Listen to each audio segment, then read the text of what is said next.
The death certificate was forged on a Tuesday. By Friday, Lord Edmund Ashford, the Duke of Renmore, had locked himself in his study and refused to eat.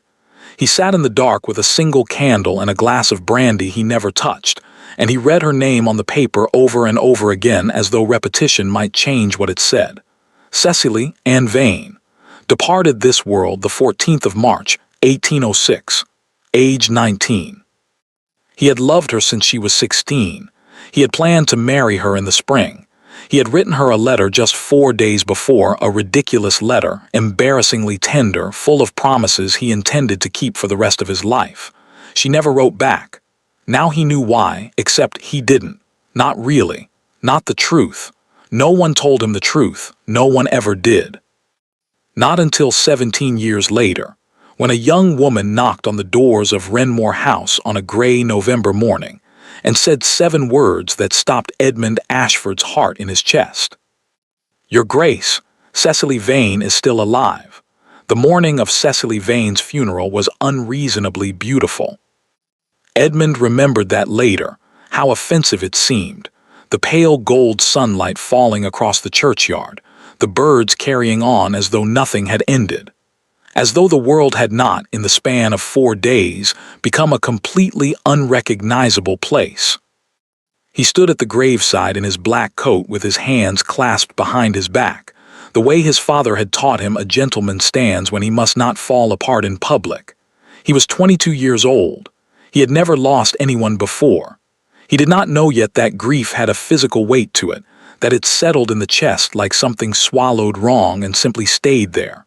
The coffin was closed. He had asked quietly, privately, hat in hand, if he might see her one last time. Lady Vane had looked at him with those pale, still eyes of hers and said the illness had been very hard on her, that it was better this way, that Cecily would not have wanted him to remember her like that. Edmund had nodded. He was a gentleman. He did not argue with a grieving mother. He wished, in the years that followed, that he had. The Vane family was not wealthy. That had never mattered to Edmund, though it had mattered enormously to his father, the previous Duke of Renmore, a man who measured the worth of a family almost entirely by the acreage of their estate and the depth of their coffers. Edmund and his father had argued about Cecily, not loudly, not in the dramatic fashion of novels, but in the quiet, grinding way of two people who love each other and cannot agree on anything that matters. "She is an earl's daughter," Edmund had said. "A very minor earl," his father had replied, "with very considerable debts." But Edmund had been stubborn in the particular way of young men who have just discovered they are capable of loving someone, and he had pressed on. He had called on Cecily every Tuesday and Thursday. He had walked with her in the park with her younger sister, trailing behind them as a chaperone little Harriet who was only 6 years old and more interested in chasing pigeons than in watching them. He had read poetry aloud to Cecily badly, and she had laughed at him for it, and he had found, to his own surprise, that being laughed at by her felt better than being admired by anyone else. He had written to her father. He had received a cautious, careful reply, and then she had died. The service was brief. Lady Vane did not weep. Edmund noticed that, filed it somewhere in the back of his mind without knowing what to do with it. She stood very straight, very composed, her gloved hands folded at her waist, her eyes fixed on the middle distance. Grief took people differently, Edmund told himself. Some people went to pieces. Others turned to stone. He told himself that for a long time afterward. He was wrong, but he did not know it yet. What he knew was this. When the last prayer was said and the small gathering began to drift away through the churchyard gate, Edmund stayed. He stood at the edge of the grave until the sexton grew uncomfortable and began to shuffle his feet. He stood there because leaving felt like agreeing to something he wasn't ready to agree to. Cecily was gone. He was supposed to go on living. He wasn't sure, standing there in the unreasonable March sunshine, how a person was supposed to do that. He managed it in the end, the way people manage most impossible things, badly, and then gradually, and then well enough that the outside world could not tell the difference. He threw himself into the business of the dukedom with the focus of a man who has decided that feeling nothing is preferable to feeling too much. His father died the following year, heart failure, sudden, in the middle of dinner, and Edmund became the Duke of Renmore at 23, which gave him so much to do that he was almost grateful for it. He did not pursue another attachment. His mother suggested several candidates over the years, and he listened to all of them with the same polite, empty attention he gave to reports from his estate managers. He smiled at the right moments. He said all the correct things. He remained, gently and immovably, alone. His mother called it stubbornness. His closest friend, Lord Bexley, called it something less flattering after his third glass of port one evening. Edmund called it nothing at all.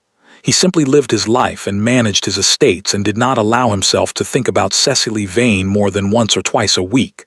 That was the best he could do. He had decided enough. He was wrong about that too, but that revelation, like so many others, was still 17 years away. In the churchyard on that golden March morning, he finally put his hat back on. He turned away from the grave. He went home. And in a small cottage in Yorkshire, 300 miles north, a girl with no name and no past opened her eyes for the first time in 4 days, looked at the unfamiliar ceiling above her, and tried very hard to remember who she was. The ceiling was made of uneven plaster, and it had a crack in it shaped like a river. That was the first thing Cecily saw when she opened her eyes, that crack, running from the corner of the room to somewhere above her head, branching once near the middle like a tributary finding its way. She stared at it for a long time. It seemed important to focus on something that was not moving because everything else, the light, the shadows, the edges of the room, seemed to shift and blur whenever she tried to look directly at it. Her throat hurt. Her head hurt worse. She tried to sit up and discovered that her arms did not have the strength for it. Be still. The voice came from somewhere to her left. Low, unhurried, the voice of a woman accustomed to not repeating herself. Cecily turned her head slowly because her neck ached and found a woman sitting in a wooden chair beside the bed. She was perhaps 60, with gray hair pinned severely back and sharp dark eyes that were watching Cecily with an expression that gave away very little. Cecily did not recognize her. "Who are you?" she tried to say. What came out was something closer to a dry scrape of sound. The woman stood, poured water from a jug on the table nearby, and helped Cecily drink it with the brisk efficiency of someone who has done this many times and does not require thanks for it. "There," she said when Cecily had finished. "You've been ill for 4 days. Fever broke this morning. You are not to exert yourself. 4 days. Cecily looked at the ceiling again. The crack, the river, where am I? She managed, her voice barely above a whisper. "Safe," the woman said. "That isn't what I asked." Something shifted in the woman's expression, not quite a smile, but the suggestion of one. "No," she agreed. "It isn't." She sat back down in her chair and folded her hands in her lap and offered nothing else. The cottage was small and clean, and told Cecily almost nothing useful about where she was or how she had come to be in it. She pieced together what she could in those first slow days, when she was still too weak to do much more than lie still and observe. There was one main room with a fireplace and a scrubbed wooden table, a narrow kitchen beyond a half-open door, 2 windows that looked out onto gray sky and the edge of a field, and in the distance, the dark suggestion of hills she did not recognize. Not London. Not anywhere near London. The woman's name, she learned, was Mrs. Holt. She cooked plain food and brought it on a tray and sat with Cecily in the evenings, sometimes reading, sometimes simply present in the particular way of people who are comfortable with silence. She answered questions with the careful economy of someone who has decided in advance exactly how much to say and will not be moved beyond it. "How did I get here?" "You were brought." "By whom?" "People who wished you well." "Why?" A pause. "That will be explained to you when you are stronger." Cecily had been raised to be patient. She had been raised to be agreeable and soft-spoken, and to trust that the adults in her life were acting in her best interest. She had, on the whole, been a cooperative sort of girl. Lying in that narrow bed in that strange cottage, staring at the cracked ceiling, she felt something shift inside her, something that had perhaps always been there, underneath the agreeableness, waiting. She did not feel cooperative at all. On the 6th day, she was well enough to sit up. On the 8th, to walk to the window. The hills in the distance were moors. She understood then, in a general way, that she was somewhere in the north of England. The air that came through the gap in the window frame was cold and sharp and smelled of nothing she recognized, no coal smoke, no river, no city, just grass and stone and open sky. She had never been this far from London in her life. She pressed her hand against the cold glass and tried to think clearly. She remembered the Tuesday before. She remembered feeling unwell at dinner, a dizziness, a sudden heat behind her eyes. She remembered her mother's hands, surprisingly firm, guiding her upstairs. She remembered a doctor she did not recognize. She remembered a glass of something bitter pressed to her lips, and then nothing, until the ceiling, until the crack shaped like a river. She thought about Edmund. She thought about the letter she had received from him the day before she fell ill, folded into her pocket, pressed against her heart with the particular tenderness of a girl who is not yet accustomed to being loved by someone she loves in return. She had read it 3 times. She had planned to write back that same evening. She did not know, standing at that window on that cold March morning, that Edmund was at that same moment standing at her grave. She did not know that she was dead. Not yet. Mrs. Holt told her on the 10th day. She did it without preface, without softening, in the same direct manner she did everything. She sat down across from Cecily at the small table, poured tea for both of them, and said, "There is something you need to know, and I am going to tell you plainly because I believe you are a girl who prefers plain things." Cecily wrapped both hands around her cup. "Go on." "Your family has told everyone that you died. There was a funeral. A certificate was filed. As far as London is concerned, you no longer exist." The words landed in a strange order in Cecily's mind, as though they had arrived separately and needed to be arranged. "My family," she said. "Your mother arranged it." "My mother." "Yes." Cecily set down her cup very carefully. Her hands, she noticed distantly, were completely steady. She was not sure what that meant about her. "And my father." Mrs. Holt's expression shifted. "Your father did not know. Your father is not," she stopped, chose different words. "Your father was not in a position to prevent it." There was something in that pause that Cecily filed away to examine later. "And Edmund." The name came out smaller than she intended, almost inaudible. Mrs. Holt looked at her steadily. "Lord Ashford believes you are dead." The fire crackled. Outside, the wind moved across the moors in a long, low sweep. Cecily sat very still and looked at the grain of the wooden table and breathed in and breathed out with the careful deliberateness of someone who has decided not to come apart in front of a stranger. "Why," she said at last, "would my mother do this?" "That," Mrs. Holt said quietly, "is a longer answer. And I promise you will have it, but not today." "When?" "When the right person comes to tell you." Cecily looked up. "And who is the right person?" Mrs. Holt looked back at her with those sharp, unreadable eyes. She did not answer. That evening, after Mrs. Holt had gone to bed, Cecily sat alone by the fire for a very long time. She thought about her mother's still, dry eyes at, she supposed, her own funeral. She thought about the doctor she had not recognized. She thought about Edmund, who did not know, who was grieving, who was probably at this very moment sitting in the dark somewhere being absolutely destroyed by something that had not even happened. She thought about all of that. And then she did something she had not done since she was a small child. She pressed her fist against her mouth, and she let herself cry, not quietly, not politely, but in great shaking silent waves that went on until there was nothing left in her chest but a hollow, scoured-out feeling. When it was over, she wiped her face. She straightened her back. And she made herself a promise, alone in that firelit room in the middle of the strange, cold north. She was going to find out why, all of it, every piece, and then she was going to decide what to do with the truth. She did not know, sitting there in the dark with her red eyes and her steady hands, that it would take her 17 years to get the answer. She did not know that by then, everything would be different. She did not know that Mrs. Holt, quiet, careful, plain-spoken Mrs. Holt, who brought her soup on a tray and refused to answer the questions that mattered, had once, 20 years ago, been employed in the nursery of Renmore House. That she had changed Edmund Ashford's nappies. That she had taught him to walk. That she had loved that boy like a son, and had spent the last 10 days trying very hard not to think about what she had agreed to do to him. The room smelled of camphor and old roses and something else underneath, something Harriet Vane had come to associate in these last difficult weeks with endings. She was 23 years old. She had never known her sister. She had grown up with a grave instead.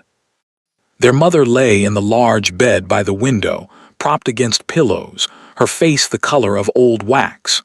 She had been declining since August, slowly at first, then with the sudden urgency of a candle burning down to its last inch. The doctors came and went with their measured expressions and their careful noncommitments, and Harriet sat in the chair beside the bed every evening and read aloud, and held the thin hand resting on the coverlet and tried to make peace with the fact that she was about to be entirely alone in the world. Their father had died 4 years ago. There were no brothers, no close relatives who amounted to anything practical, just Harriet and her mother. And the grave in St. Michael's churchyard with her sister's name on it, Cecily Ann Vane, beloved daughter, 1787-1806. Harriet had grown up visiting that grave. She had brought flowers every March on the anniversary because her mother always seemed to forget, and Harriet had decided early on that someone ought to remember. She had invented a sister in her mind over the years, pieced her together from a miniature portrait on the mantelpiece and the occasional, carefully rationed story her mother would tell on quiet evenings. Cecily had been gentle. Cecily had been clever. Cecily had played the pianoforte beautifully. Cecily had died before Harriet was old enough to know her. That was the story. That had always been the story. It was a Wednesday evening in the 3rd week of October when Lady Vane asked Harriet to close the door. Harriet looked up from her book. Her mother's eyes were open, clearer than they had been in days, with the particular sharpness that sometimes came near the end, as though the body, releasing everything else, released its grip on the mind as well. Harriet set down her book and closed the door and came back to her chair. Her mother watched her the whole way. "I need to tell you something," Lady Vane said. Her voice was thin but steady, the voice of a woman who has been rehearsing. "You should rest, Mama." "I have rested enough." A pause. The thin hand moved on the coverlet, restless. "I have rested for 17 years in a manner of speaking, and it has not agreed with me." Harriet did not know what that meant. She folded her hands in her lap and waited. Her mother looked at the window. The evening light was gray and flat, October doing what October does. When she spoke again, she did not look at Harriet. "Cecily is not dead." The silence that followed was the strangest Harriet had ever sat inside. She was aware of the fire, the clock on the mantelpiece, her own breathing.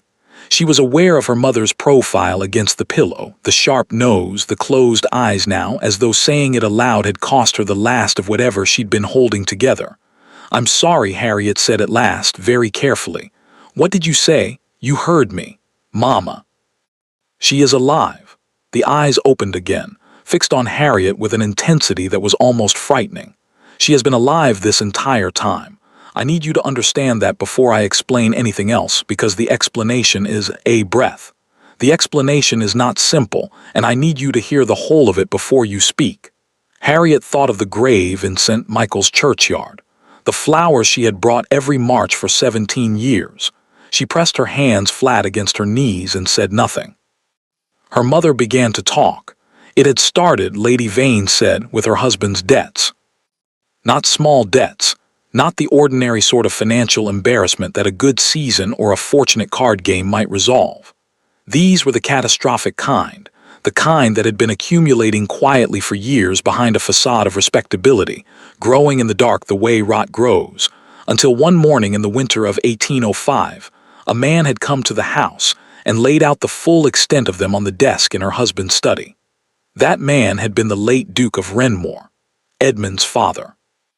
He knew everything, Lady Vane said, every debt, every creditor. He had been buying them up for months without our knowledge. He held it all.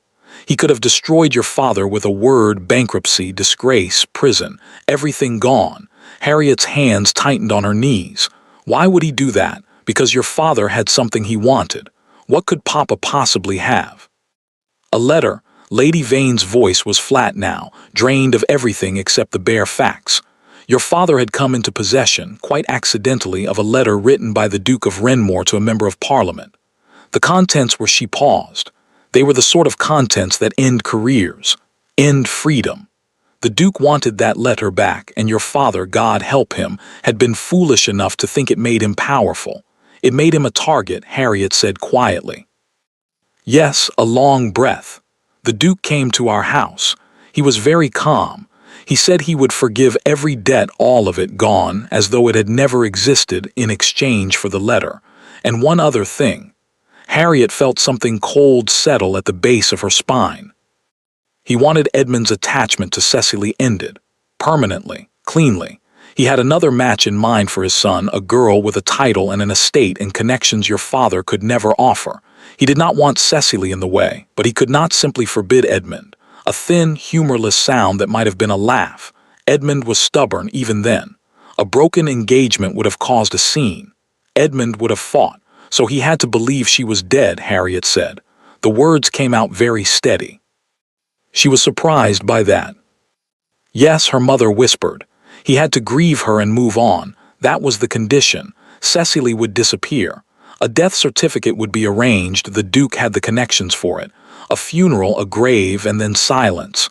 She closed her eyes. Your father refused at first, but not at the end. No, not at the end. There was a long pause. The fire shifted and settled. Harriet stood up and walked to the window because she needed to be doing something with her body, and looking out at the dark street below seemed as good as anything. Where was Cecily taken? She asked. Her voice sounded strange to her own ears, very far away. Yorkshire. There was a woman, a Mrs. Holt, who agreed to take her. She had once worked for the Ashford family. The Duke trusted her to be discreet. She was paid well. A pause. She was also, I believe, the only person in this entire arrangement who genuinely cared what happened to Cecily. And Cecily herself. Harriet turned from the window. She simply agreed to this. She was given no choice. She was made ill first, drugged, to be plain about it. She woke up in Yorkshire with no memory of how she got there, and a woman she didn't know telling her that her family had declared her dead. The cold thing at the base of Harriet's spine spread outward. She must have been terrified. She must have been, her mother agreed. And there it was, finally, the crack in the voice, the first fracture in 17 years of composure. I told myself it was the only way. I told myself she would have a life, a quiet life, but a life. I told myself— she stopped, swallowed. I told myself many things, Harriet. I was very good at it for a very long time. Harriet looked at her mother, at this woman she had loved unreservedly for 23 years, this woman who had seemed to her always a little sad, a little distant, a little haunted in ways she could never quite explain. Now she understood the haunting. Does Cecily know why? She asked. Does she know the reason? I don't know what Mrs. Holt told her. We have not— the voice dropped. I have not communicated with Mrs. Holt since the first year. I could not. Every letter felt like she did not finish. Like evidence, Harriet said, or like guilt. Her mother said nothing, which was, Harriet thought, an answer. I need you to find her, Lady Vane said after a while. Harriet turned back to the window. Outside, a carriage was moving slowly down the wet street, its lantern throwing a small circle of yellow light onto the cobblestones. You want me to find the sister I was told was dead, she said, who has been living under a false name in Yorkshire for 17 years, because you are dying and you want to be forgiven. The silence that followed was answer enough. Harriet watched the carriage until it rounded the corner and disappeared. She thought about the grave, the flowers, the miniature portrait on the mantelpiece, and the carefully rationed stories, and the sister she had invented in her mind, because she had nothing else to work with. She thought about Edmund Ashford, the Duke of Renmore, who had apparently loved Cecily enough that his own father had considered him an obstacle that needed to be managed. She had seen him once at a distance, at a function the previous winter. Tall, dark, impeccably correct in every visible way, with the particular stillness of someone who has learned to keep everything important entirely out of sight. She thought about 17 years, about what 17 years did to a person, about what it must have done to both of them. "There is one more thing," her mother said. Harriet closed her eyes briefly. "Of course there is." The Duke of Renmore, Edmund's father, he did not act alone in the planning of this. The arrangements, the certificate, the contacts in Yorkshire. A pause that seemed to cost something. Your father helped him. Willingly in the end, for the debts, for the letter being returned, for the safety of this family. Another pause. Edmund does not know his father's part in it. He has never known. He believes Cecily died of illness. He has believed that for 17 years. Harriet opened her eyes. "So he has been grieving," she said slowly, "a death that two men he trusted engineered between them." "Yes. And when he learns that, he will be angry," her mother said simply. "He should be angry. He has every right to be." Harriet thought about that stillness she had noticed in him, across a crowded room at a winter function. The particular stillness of a man who has put something away and locked the door on it. She wondered what happened when you unlocked that door. She supposed she was about to find out. Lady Vane died 4 days later, on a quiet Sunday morning, with Harriet's hand in hers. She did not ask for forgiveness again. Harriet thought perhaps she had given up expecting it, which was either honest or cowardly or both, depending on the angle from which you looked at it. Harriet sat with her for a long time after. Then she went to her writing desk and found the address she needed, an old letter retrieved from the very bottom of her mother's correspondence box. The ink faded, the handwriting careful and anonymous. Mrs. E. Holt, Thornfield Cottage, near Hawksmoor, North Yorkshire. She looked at it for a long moment. Then she looked at the miniature portrait on the mantelpiece. The painted girl with the dark eyes and the almost smile, forever 19, forever unchanging. "I'm coming," Harriet said, to the portrait, to the address, to the sister she had never known and had always, in some wordless way, missed. She began to pack. She did not write to Edmund Ashford first. She told herself it was because she needed to find Cecily before she could tell him anything with certainty. She told herself it was practical, sensible, the correct order of operations. She did not let herself think about the other reason, that she was not at all sure, standing in her dead mother's bedroom with a faded address in her hand.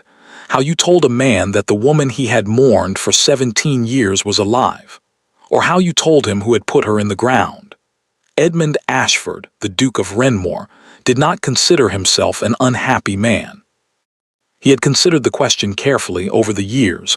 In the dispassionate way he approached most things, turning it over, examining it from several angles, arriving at a conclusion he was reasonably satisfied with.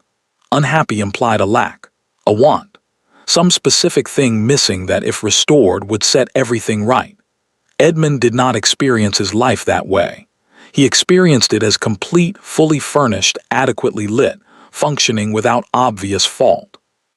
If certain rooms in it remained permanently closed, that was simply architecture. He was 40 years old. He ran his estates with precision and his finances with something approaching elegance. He sat in the House of Lords and said useful things at useful moments and was regarded, by those whose regard was worth having, as a man of considerable substance and reliable judgment. He had friends, not many, but good ones, which he had always understood to be the correct ratio. He had his library and his horses and a cook who understood that he preferred his dinners simple and his breakfasts left entirely alone. It was a good life. He was almost certain it was a good life. Lord Bexley arrived on a Tuesday morning in November without warning, which was his habit and Edmund's longest-standing grievance against him. He was shown into the library where Edmund was working, dropped into the chair across the desk without being invited, and helped himself to the coffee that had been meant for Edmund. "You look terrible," he said pleasantly. Thank you, Bexley. I mean it as an observation, not an insult. When did you last sleep properly? I sleep perfectly well. You have the eyes of a man who has been staring at ledgers since 4 in the morning. I have been staring at ledgers since 5, Edmund said, which is an important distinction. Bexley looked at him over the rim of the coffee cup with the expression he had been deploying for 20 years, fond, slightly exasperated, entirely undeceived. He was one of the few people Edmund had never successfully managed to present a convincing front to, which was either the foundation of their friendship or its most irritating feature, depending on the day. Your mother called on my wife yesterday, Bexley said. Edmund set down his pen. Did she? She is concerned about the Pemberton situation. Edmund said nothing. He was aware of the Pemberton situation. He was, in fact, acutely aware of it in the way one is aware of a stone in one's shoe, present at every step, impossible to ignore for long, manageable only through the sustained application of deliberate inattention. Lord Pemberton had a daughter. Lady Pemberton had spent the last 6 months maneuvering that daughter into every social occasion Edmund was obliged to attend. His mother had begun making remarks at dinner, carefully positioned remarks, nothing so direct as a statement, just small, well-placed suggestions, like furniture being rearranged one piece at a time. Edmund was 40 years old. He was a duke. He did not have an heir. He was aware of what was expected of him. He was also aware, in the same quiet, locked-away part of himself where he kept everything that mattered, that he had been aware of what was expected of him for 17 years and had not yet managed to want it. The Pemberton girl is perfectly acceptable, he said. High praise. I am not in the business of high praise, Bexley. No, Bexley set down the cup. His voice shifted not dramatically, just a degree or two toward something more serious. Edmund, it has been 17 years. I am aware of how long it has been. You cannot, he stopped, started again. She would not have wanted this. Edmund looked at him steadily. We will not discuss this. We never discuss it. That is precisely the problem. Bexley. The single word, quiet and final, closed the door on the subject the way it always did. Bexley recognized it. He had been recognizing it for 17 years, and he subsided, not because he was convinced, but because he had learned that Edmund's silences were structural, load-bearing. You did not remove them without bringing down whatever they were holding up. He picked up the coffee cup again. The Pembertons are hosting a dinner on Friday, he said in a different tone entirely. I told my wife we would come. I may have implied you would join us. You may have implied incorrectly. Edmund. A pause. Outside, a November wind moved through the street, rattling the window glass. Fine, Edmund said. He picked up his pen. Friday. He went to the dinner. He was perfectly civil. He sat next to Miss Pemberton, who was 24 and pretty and clever enough to carry a conversation without requiring him to do all the work, which he appreciated. He smiled at the right moments. He asked her about her interests and listened to the answers with genuine, if limited, attention. He did exactly what was required of him for 3 hours and then came home and sat in his library until 2 in the morning, not reading the book that was open in front of him. He was not unhappy. He was not. He simply could not seem to want things. That was all. He had tried at various points, and the wanting never materialized into anything he could act on, because every time he reached for it there was something in the way, not a memory exactly, or not only a memory, but a kind of shape where a memory had been, an outline, the place where something had lived before it was gone. He had been 22 years old. He had loved her with the absolute, uncomplicated certainty of someone who has not yet learned that certainty is a luxury. He did not think about that. He was very practiced at not thinking about it. He closed the book and went to bed. The letter from his solicitor arrived on Thursday. It was not an unusual letter in itself. Barlow had been his father's solicitor before him, an old firm, thorough and discreet, the sort of establishment that dealt in wills and property transfers and the occasional delicate personal matter with equal impenetrability. The letter pertained to a small matter of the Renmore entail, something to be signed, nothing requiring urgent attention. Edmund signed the relevant document and set it aside, and was about to move on to the rest of his correspondence when something made him stop. He looked at Barlow's name on the letterhead.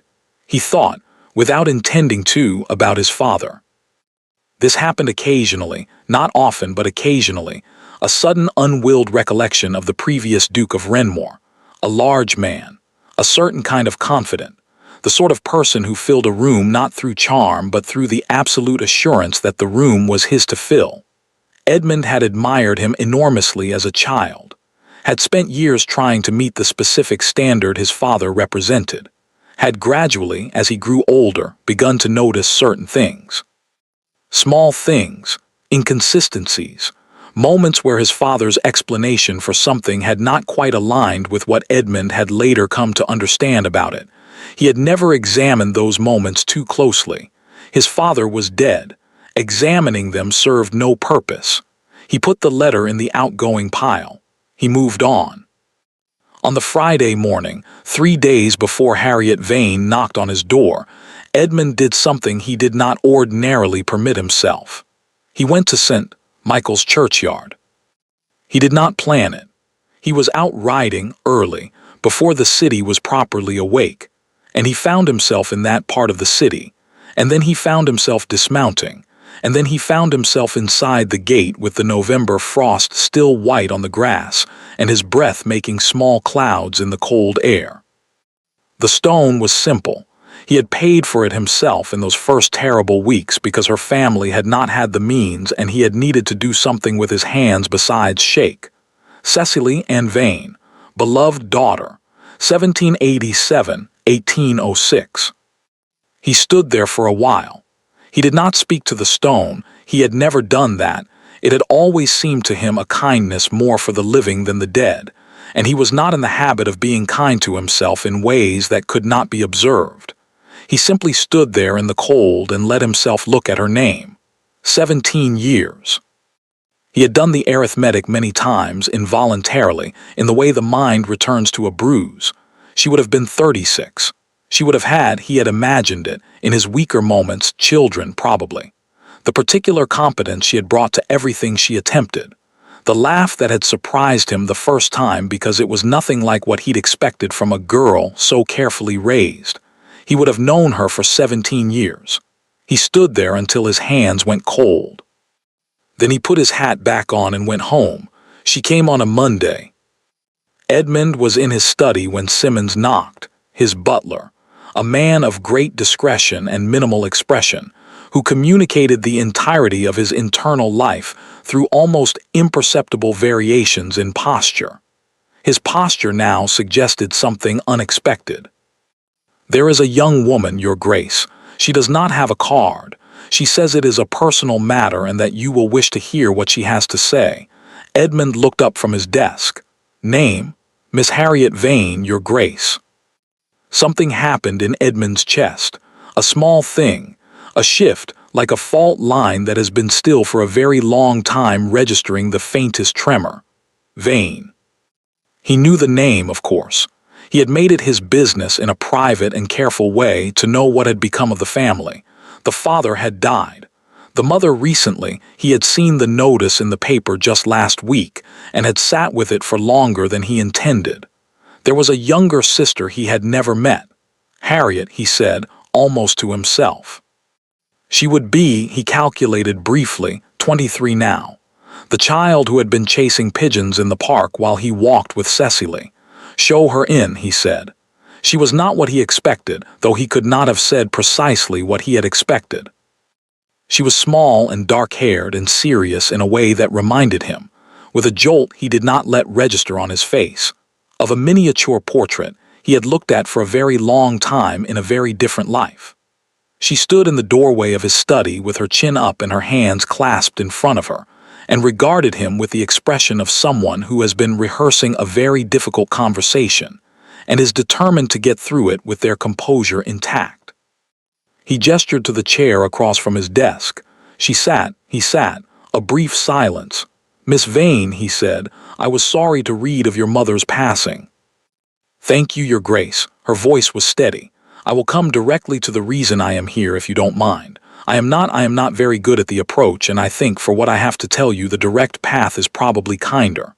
Edmund folded his hands on the desk. "By all means." She looked at him. He saw her take a breath, one deliberate, steadying breath. "Your Grace," she said, "my sister Cecily is still alive." The clock on the mantelpiece ticked.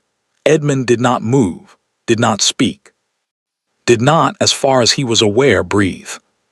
He looked at the young woman across his desk and he thought, with the cold clarity of a man who has disciplined his mind for 20 years, that she was either telling the truth or she was not. That one of those options was impossible, that the other one was worse. "I beg your pardon," he said. His voice came out entirely level. He was rather amazed by that. "She is alive," Harriet said again. "She has been living in Yorkshire for 17 years under a false name. She did not choose this. She was a breath. She was hidden by our mother and by someone else." A pause that had weight to it. "I will tell you everything, all of it. But I need you to hear me first before you, who else?" The two words came out flat and separate, cut from whatever else he might have said. Harriet looked at him. And Edmund, who had not felt anything he could not immediately contain in 17 years, felt something beginning to move in him, something large and long buried and not, he was already certain, going to be quiet about it. "Who else?" he said again. "You said she was hidden by your mother and by someone else." "Who?" Harriet's hands tightened in her lap. "Your father," she said. "Your Grace. I'm sorry. It was your father too." Outside the window, London carried on. Inside the study, the Duke of Renmore sat very still for a very long time. And 17 years of carefully maintained architecture began, quietly and irrevocably, to come down. The schoolroom was cold in the mornings. Cecily had learned to arrive early enough to coax the fire into something useful before the children came, 6 of them, ranging from 7 to 13. The sons and daughters of the 3 farming families who made up the better part of Hawksmoor's permanent population. She had been teaching them for 11 years. She knew which ones needed the work set out in small pieces, and which ones needed to be left alone to find their own way to an answer. She knew who cried when frustrated and who went silent, which was worse. She knew their handwriting as well as she knew her own. She was, by any practical measure, good at this. She was, by any practical measure, content. She told herself that regularly. Her name was Margaret Holt now. She had taken Mrs. Holt's name years ago, practically speaking, because Margaret with no surname had raised questions that Margaret Holt did not. The village had accepted her without particular curiosity, which was one of the mercies of small northern places. They were more interested in whether you were useful than in where you had come from. And Cecily had made herself useful with the focused determination of someone who understands that purpose is the nearest available substitute for happiness. She taught the children. She helped Mrs. Holt, who was 73 now and moved more slowly than she once had but remained, in all essential ways, exactly the same, sharp-eyed, plain-spoken, quietly formidable. She kept a small garden. She read everything she could obtain, which was not as much as she would have liked but considerably more than nothing. She played the pianoforte on Sunday evenings on the instrument in the village inn, which was badly tuned and missing one key in the upper register, and which she loved with a fierceness entirely disproportionate to its quality. She did not think about London. She did not think about Edmund. She was very disciplined about both of these things, and if the discipline required more effort on some days than others, if there were mornings when she woke in the gray Yorkshire light with his voice in her ear, particular and clear, reading her a poem badly, she simply got up and lit the fire and got on with things. She was content. She had decided to be content. Mrs. Holt told her about the letter on a Thursday evening. They were sitting after supper, the fire going properly now that winter was settling in, Mrs. Holt with her knitting and Cecily with a book she was not reading, when the old woman set down her needles and said, without preamble, "I had a visitor today, while you were at the school." Cecily looked up. "Oh, a young woman, dark-haired. She came on the coach from York." A pause. She gave her name as Harriet Vane. The book in Cecily's lap went very still. "She is looking for you," Mrs. Holt said. "I told her you were not here. She is staying at the inn in the village." The sharp eyes moved to Cecily's face. "She will come back tomorrow. I thought you should know tonight." Cecily set the book on the table beside her chair. She looked at the fire. She was aware of her own heartbeat in a way she was not usually aware of it, a dull, insistent percussion behind her ribs. Harriet, her sister, the child who had been 6 years old the last time Cecily saw her, running across the park after a pigeon with her arms outstretched, laughing. She would be 23 now. "How did she find me?" Cecily asked. Her voice came out remarkably normal. "Your mother told her," Mrs. Holt said, "before she died." Cecily closed her eyes. Of course it was that. The deathbed confession, the unburdening of guilt, the timing impeccable in the particular way of things that arrived 17 years too late. She stopped. "What does she want? What do you think she wants?" Mrs. Holt said, not unkindly. Cecily opened her eyes. She looked at the fire for a long moment. Then she said, very quietly, "I don't want to be found." Mrs. Holt looked at her for a long time without speaking. This was one of her particular qualities, the willingness to let a silence run until it had said everything it needed to. Cecily had found it maddening in the early years. Now she understood it as a form of respect. "She came a long way," Mrs. Holt said at last. "I know. She lost her mother a fortnight ago. She is alone." "I know that too." Cecily pressed her hands flat against her knees. "I am sorry for it, genuinely," but she stopped, looked for the right words among several inadequate ones. What would she find if I let her? What is there to go back to? My name on a death certificate, 17 years of a life I was not allowed to live. A mother who, she stopped again. "Chose to tell the truth too late," Mrs. Holt said, finishing it for her. "Yes." Another silence. "And Edmund," Mrs. Holt said. Cecily stood up. She went to the window, though there was nothing to see, just her own reflection in the dark glass, older than she still sometimes expected, the fine lines at the corners of her eyes that had not been there at 19. "He has moved on," she said. "He has had 17 years to move on. He is a duke. He has his estates and his position, and he has not married." Cecily's reflection looked back at her. "You know that," she said. It was not quite a question. "I have kept certain small channels of information open," Mrs. Holt said, with the serene composure of someone admitting to something they do not remotely repent. "Over the years, out of interest, out of guilt," Cecily said. "Perhaps both." Cecily turned from the window. "It doesn't matter. Whether he married or not has nothing to do with me. People grieve and they do not remarry for all manner of reasons. It means nothing." "No," Mrs. Holt agreed. "It means nothing." Her tone suggested that she thought it meant a great deal. Cecily sat back down. She picked up her book. She did not read a single word of it for the rest of the evening. She did not sleep. She lay in the dark with the familiar sounds of the cottage around her, the wind off the moors, the occasional creak of the old beams, Mrs. Holt's slow footsteps overhead. And she looked at the ceiling, and she thought about Harriet Vane sitting in the village in a mile and a half away. She had imagined Harriet sometimes, had constructed her from almost nothing, the 6-year-old with the pigeon, the dark hair that matched their father's, the laugh that had carried across the park on that Tuesday afternoon that Cecily had not known would be one of the last ordinary afternoons of her life. She had wondered who Harriet had become, whether she was like their mother or their father or neither, whether she was happy, whether she had visited the grave. That thought had surfaced occasionally over the years, in the way of thoughts one does not invite. The grave, the stone with her name on it, some stranger walking past and reading Cecily Ann Vane, without knowing that Cecily Ann Vane was at that precise moment teaching arithmetic to a farmer's son in North Yorkshire, that she was very much alive and intermittently furious about it. She had never decided how she felt about the grave. It was too strange a thing to have straightforward feelings about. She turned onto her side. She thought, against her will, about Edmund. She did not let herself do this often. She had a system, the same system she had developed in the first terrible year, when not having a system had nearly broken her. She allowed herself the thought. She did not add to it. She did not build on it or follow it anywhere. She let it pass through like weather. Edmund, the way he had looked at her as though she was the most interesting thing in any room she entered.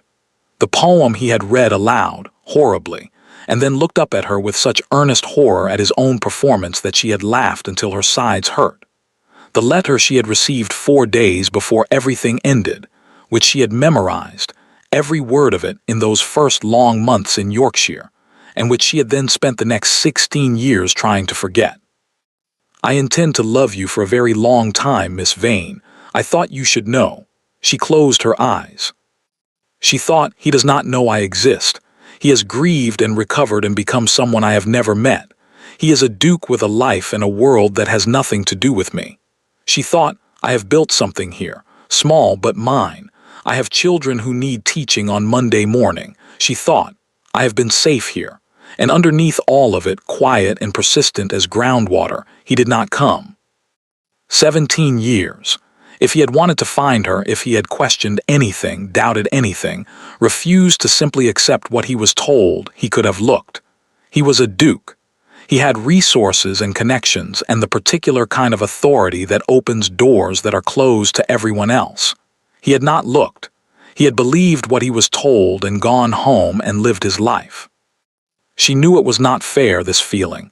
She knew, she had known for years in the rational part of herself, that he had been given no reason to look, that he had been deceived as thoroughly as she had, that he was as much a victim of it as anyone.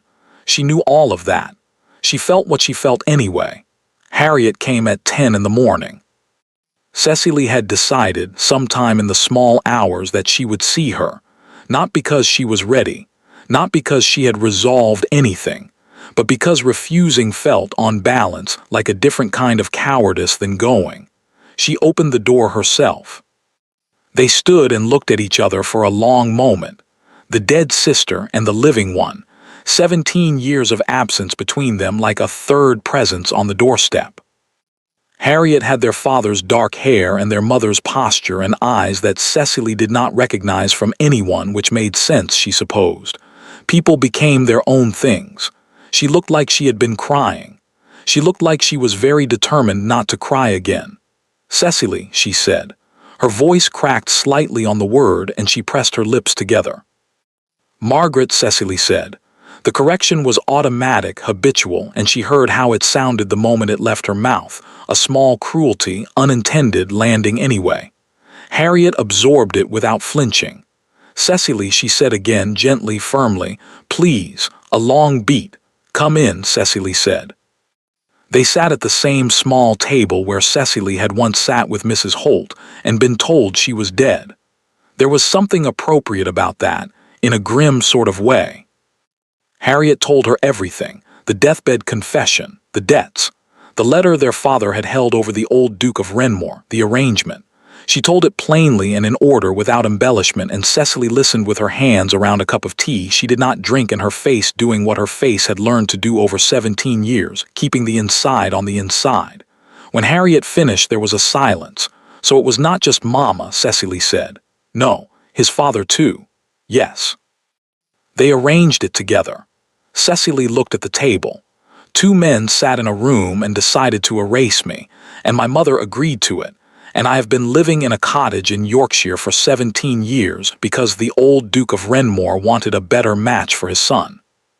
She heard her own voice as she said it, remarkably steady, the steadiness of something that has already broken and set and become a different shape than it started as. Edmund didn't know, Harriet said. He has never known. He believes you died of illness. I know. Cecily set down the cup. You said that. He mourned you, properly. He never. Harriet hesitated. Mrs. Holt told me he never married, Cecily said. I know that too. Then you know that he. I know what it might mean, Cecily said, with more sharpness than she intended. I also know that it has been 17 years, Harriet.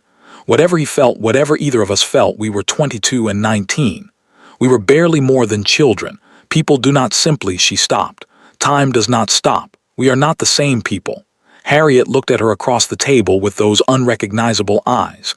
"You called me Harriet," she said softly. Cecily blinked. She had, without noticing.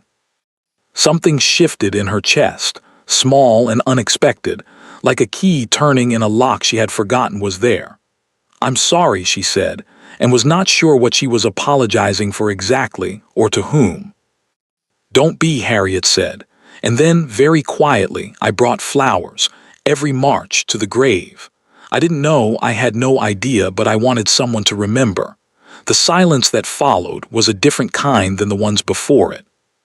Cecily looked at her sister, this stranger who had her father's hair and unknown eyes, and had brought flowers to an empty grave every spring for 17 years, and felt something she had been successfully not feeling for a very long time begin to come loose from wherever she had secured it. "I don't know how to go back," she said. Her voice, finally, was not steady. "I don't know who I would be. I have been Margaret for so long that you would be yourself," Harriet said simply. "That's all, just yourself." She did not agree that day. She asked Harriet to give her a week.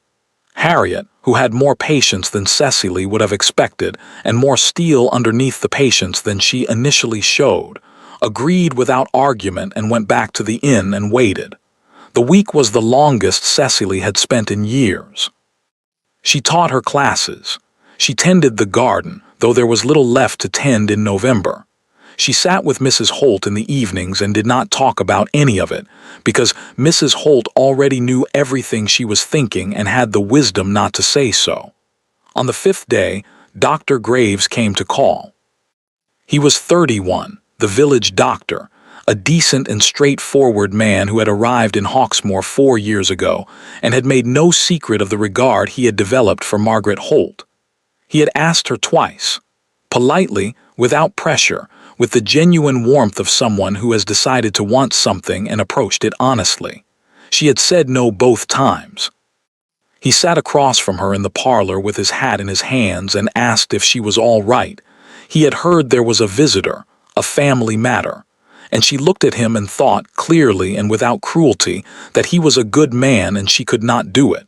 She had never been able to do it. She knew why. She had known for 17 years and had spent 17 years constructing very convincing arguments about why the reason was irrelevant. After he left, she sat for a long time in the empty parlor. Then she went upstairs and began, very quietly, to pack a bag. Mrs. Holt was in the kitchen when Cecily came down. She looked at the bag in Cecily's hand. She said nothing. "Don't," Cecily said, though Mrs. Holt had not spoken. "Don't say anything wise. I cannot bear it today." Mrs. Holt turned back to what she was doing at the stove.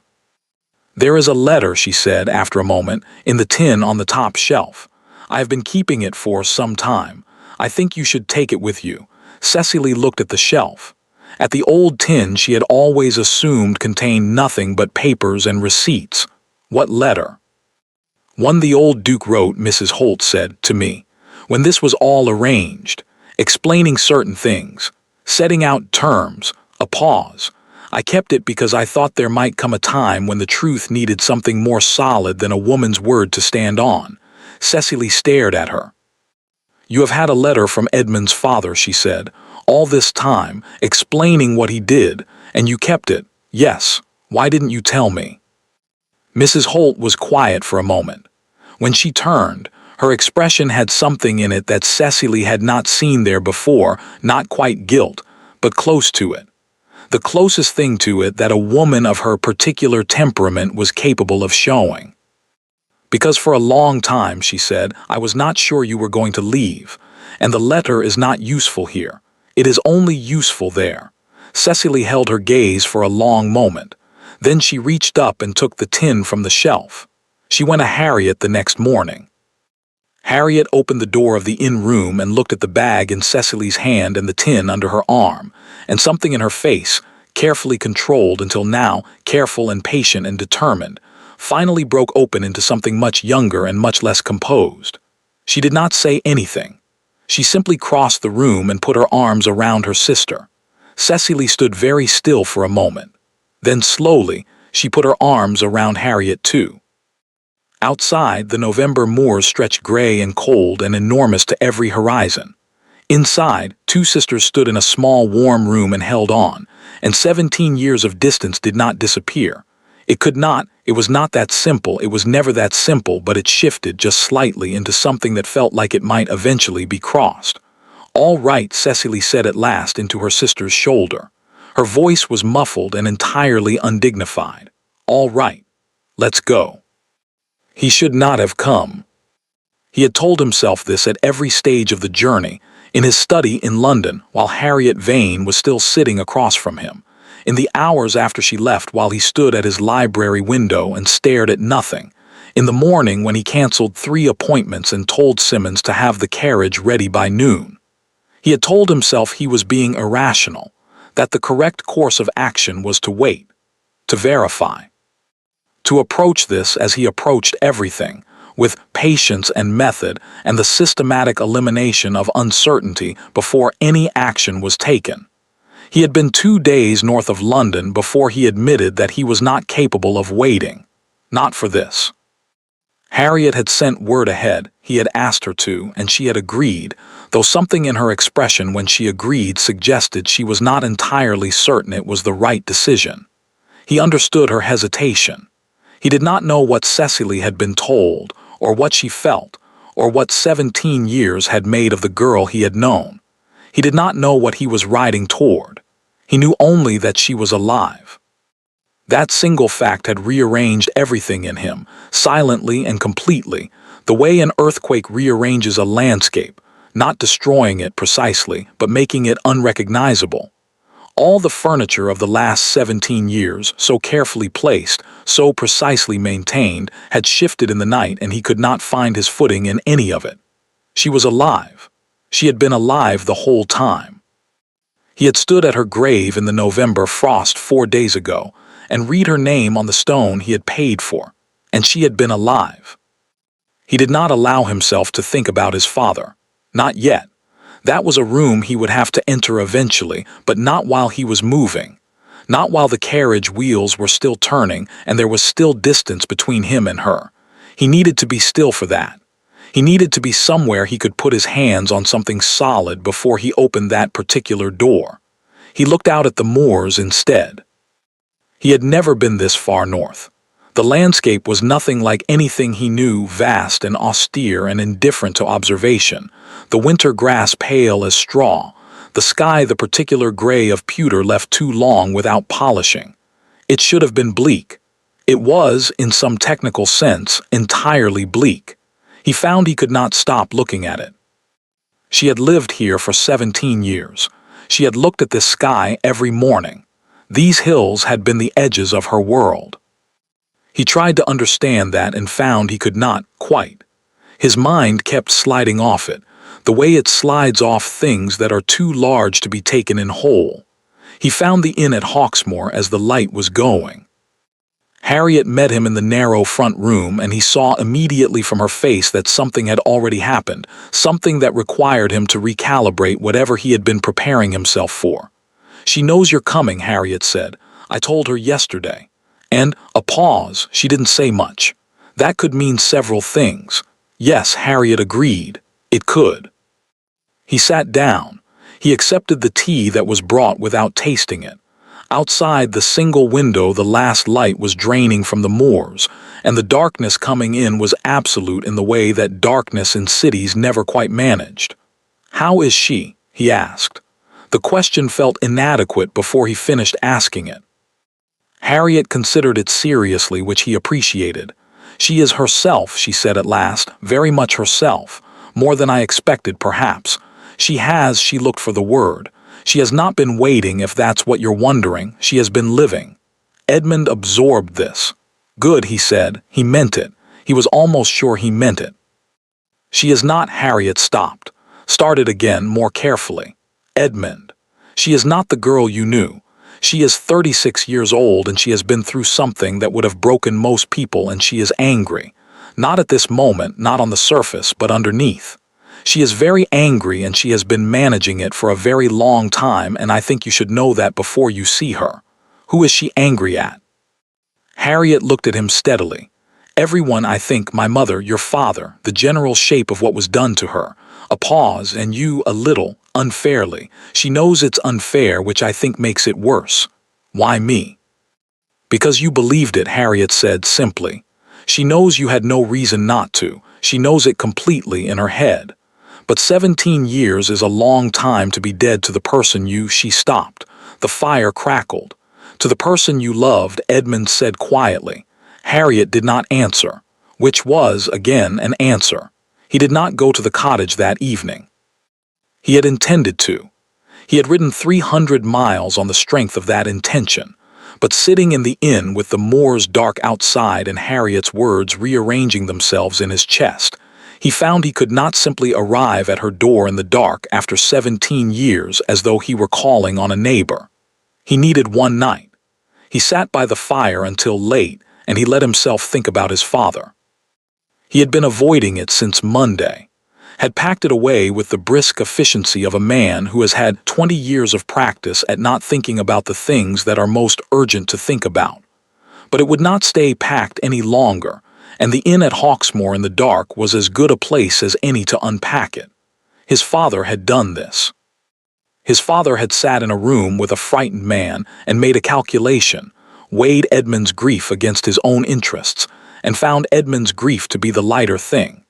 Had arranged, with the precision of a man accustomed to arranging things, for a girl of 19 to be removed from her life, and for his son to be left with a stone in a churchyard and 17 years of absence where she should have been. Edmund sat with this for a long time. He had admired his father, had spent years attempting to become a version of him, the competence, the authority, the complete assurance. He had assumed, without ever examining the assumption, that his father's judgment could be trusted. That behind the decisions he had not always understood, there was a sound and private reason. He understood now what the private reason had been. He thought about the grave, about the stone he had paid for, about standing there 4 days ago in the frost reading her name, not knowing. He picked up his glass, set it down without drinking. He thought, I will be very, very angry about this. Later, when she is, he could not finish the thought. He went to bed. He did not sleep. He went to the cottage in the morning. It was a clear day, cold and still, the frost heavy on the grass and the moors pale gold in the early light. He walked. The inn was not far and he needed the air, and if he was honest with himself, he needed the time. Each step a small negotiation with the next one. The cottage was at the end of a lane set back from the road with a low stone wall and a winter garden that showed, even in its November dormancy, the evidence of patient and attentive care. Neat beds, a climbing rose cut back for the season, a small apple tree bare and precise against the gray sky. She had tended this. Her hands had shaped this. He stood at the gate for longer than was strictly dignified. Then he opened it and walked to the door and knocked. Nothing happened for long enough that he began to wonder if she had changed her mind, if she was standing on the other side of the door deciding. He would not have blamed her. He was standing on this side of the door deciding, and he had chosen to come here of his own accord. Then the door opened. He had tried to prepare himself. He had spent 3 days and 300 miles preparing himself. He had constructed, carefully and methodically, a version of this moment that he thought he could survive. He had not, it turned out, constructed it correctly. She was not the girl he had known. Harriet had told him that, and he had believed it intellectually, the way one believes things one has not yet felt. But here, now, she was 36 and there were lines at the corners of her eyes, and her dark hair was pinned up simply, practically, the way of a woman who does not dress for being looked at. She was wearing a plain gray dress, and she had ink on her right hand from her morning's work, and she was looking at him with an expression he could not read at all, which was new, because he had always been able to read her. She was also, and he had not expected this, he did not know why he had not expected this, exactly herself. Underneath everything that was different, underneath the years and the distance and the strangeness of the moment, there was something completely and unmistakably Cecily about her that hit him somewhere below the ribs and did not let go. He opened his mouth. She said, "You had better come in." And she turned and walked back into the cottage, leaving him to follow or not, which seemed to him entirely characteristic. He followed. The inside of the cottage was small and clean and warm. Books everywhere stacked on the table, arranged on a shelf that took up most of one wall, two left open on the windowsill as though she had been moving between them. A fire going well. The remains of breakfast on the table, cleared but not yet entirely removed. He had imagined, he realized now, standing in her doorway, something different, something smaller somehow, more provisional, a life held in suspension, waiting. This was not that. This was a life, full and actual and entirely her own. She stood by the fireplace with her arms at her sides and looked at him. He stood by the door and looked at her. The silence between them had texture to it, 17 years of texture, everything unsaid pressing up against the surface from both sides at once. He said, "Cecily," her jaw tightened. "I go by Margaret here," she said, quietly, without heat. "I know I'm sorry." He paused. May I call you Cecily? Just no." The word was simple, not angry, just decided. He absorbed it. "All right." Another silence. "You look well," he said, which was both true and entirely inadequate, and he knew it the moment it left his mouth. Something moved in her expression, the ghost of something that might, under different circumstances, have been a smile. "You look older," she said. "Yes. That tends to happen. Over 17 years, yes." A pause, the almost smile gone. "It does." He stayed. He had not entirely planned this, had not allowed himself to plan past the moment of arriving, because planning past it had felt presumptuous in ways he could not articulate. But she did not ask him to leave, and so he stayed, and they sat on opposite sides of the small room with the fire between them and talked. Not about any of the things that mattered most. Not yet. They talked about his journey north, about the village, about the school where she taught. She described her students with a precision and warmth that made him understand what 11 years of teaching had made of her in ways he could not have predicted. He listened. He asked questions. She answered them and occasionally asked one in return, and he understood that she was doing what he was doing, establishing that they were both still capable of ordinary conversation before attempting anything else. It was the most careful thing he had ever participated in. It was also, underneath the care, like finding something he had given up looking for. He did not say that. He was not yet entitled to say that. He came back the next day, and the day after.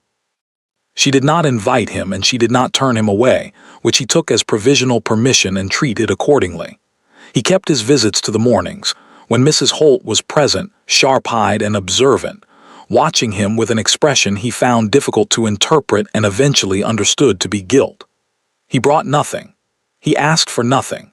He sat in the chair she directed him to and drank the tea that was offered and left when the conversation ran out. On the third day she said, without looking up from the book she was pretending to read, "You don't have to keep coming, you know. There is nothing that requires your continued presence here." "I know," he said. "Then why?" "Because I am not ready to leave yet." She looked up. He met her eyes and did not look away. "That is not," she stopped. "That is not a sufficient reason. I know that too." She looked at him for a long moment. He could see her deciding something, could see the decision moving behind her eyes, that particular interior motion he had recognized in her at 22 and apparently had not forgotten. "It has been 17 years, Edmund," she said. His name in her mouth, the first time she had used it, landed like something physical. We cannot simply," "I know," he said, for the third time and meant it differently each time. "You don't know what She stopped again. "Tell me," he said. "Whatever it is, tell me." She closed the book. She set it down. She folded her hands in her lap with the careful deliberateness of someone choosing, consciously, to stop doing the thing they have been doing for a very long time. "You believed it," she said, very quietly. "You stood at a grave with my name on it and you believed it and you went home." He did not defend himself. There was no defense. "Yes." "I know you had no reason not to." Her voice was steady and controlled and just barely at the edges not. "I know that completely. I have known it for 17 years. It does not, she pressed her lips together. It does not entirely help. No, he said, I don't imagine it does. I waited, she said, and there it was, the thing underneath everything, arriving finally at the surface. I know that is irrational. I know there was nothing to wait for. But in the beginning, in those first months, I kept thinking that you would, that somehow. She stopped. The fire crackled. I am sorry, Edmund said. The words were entirely insufficient and he knew it and said them anyway because they were true. I am so sorry, Cecily. I am sorry for all of it. Margaret, she said very quietly. He looked at her. Her eyes were bright. Not quite, but almost. All right, he said just as quietly. Margaret. On the 5th day, the letter arrived from London. Edmund had been expecting something of this sort. He had cancelled appointments and disappeared north without adequate explanation, and the machinery of his life in London, social, legal, familial, did not tolerate absence without generating correspondence. He read it in his room at the inn that evening. It was from his mother. 2 pages, closely written, in the precise hand of a woman who had been composing careful letters her entire adult life. She had heard, through what channel she did not specify, though Edmund could guess, that he had gone north suddenly on a personal matter. She wrote with the particular combination of affection and pressure she had perfected over 40 years. The Pembertons were asking questions. The proposed arrangement could not be left unaddressed indefinitely. The family name required, she used that word, required, that he return to London and attend to his obligations. You have mourned long enough, she wrote near the end. Whatever has taken you north, Edmund, I trust you will handle it sensibly. He set the letter down. He sat for a long time in the small inn-room with the moors dark outside and his mother's letter on the table and thought about what sensibly meant, and whether he had ever in his life been capable of it where Cecily Vane was concerned. He rather thought the answer was no. He rather thought, sitting there in the dark, that he did not intend to start now. The letter arrived on a Tuesday.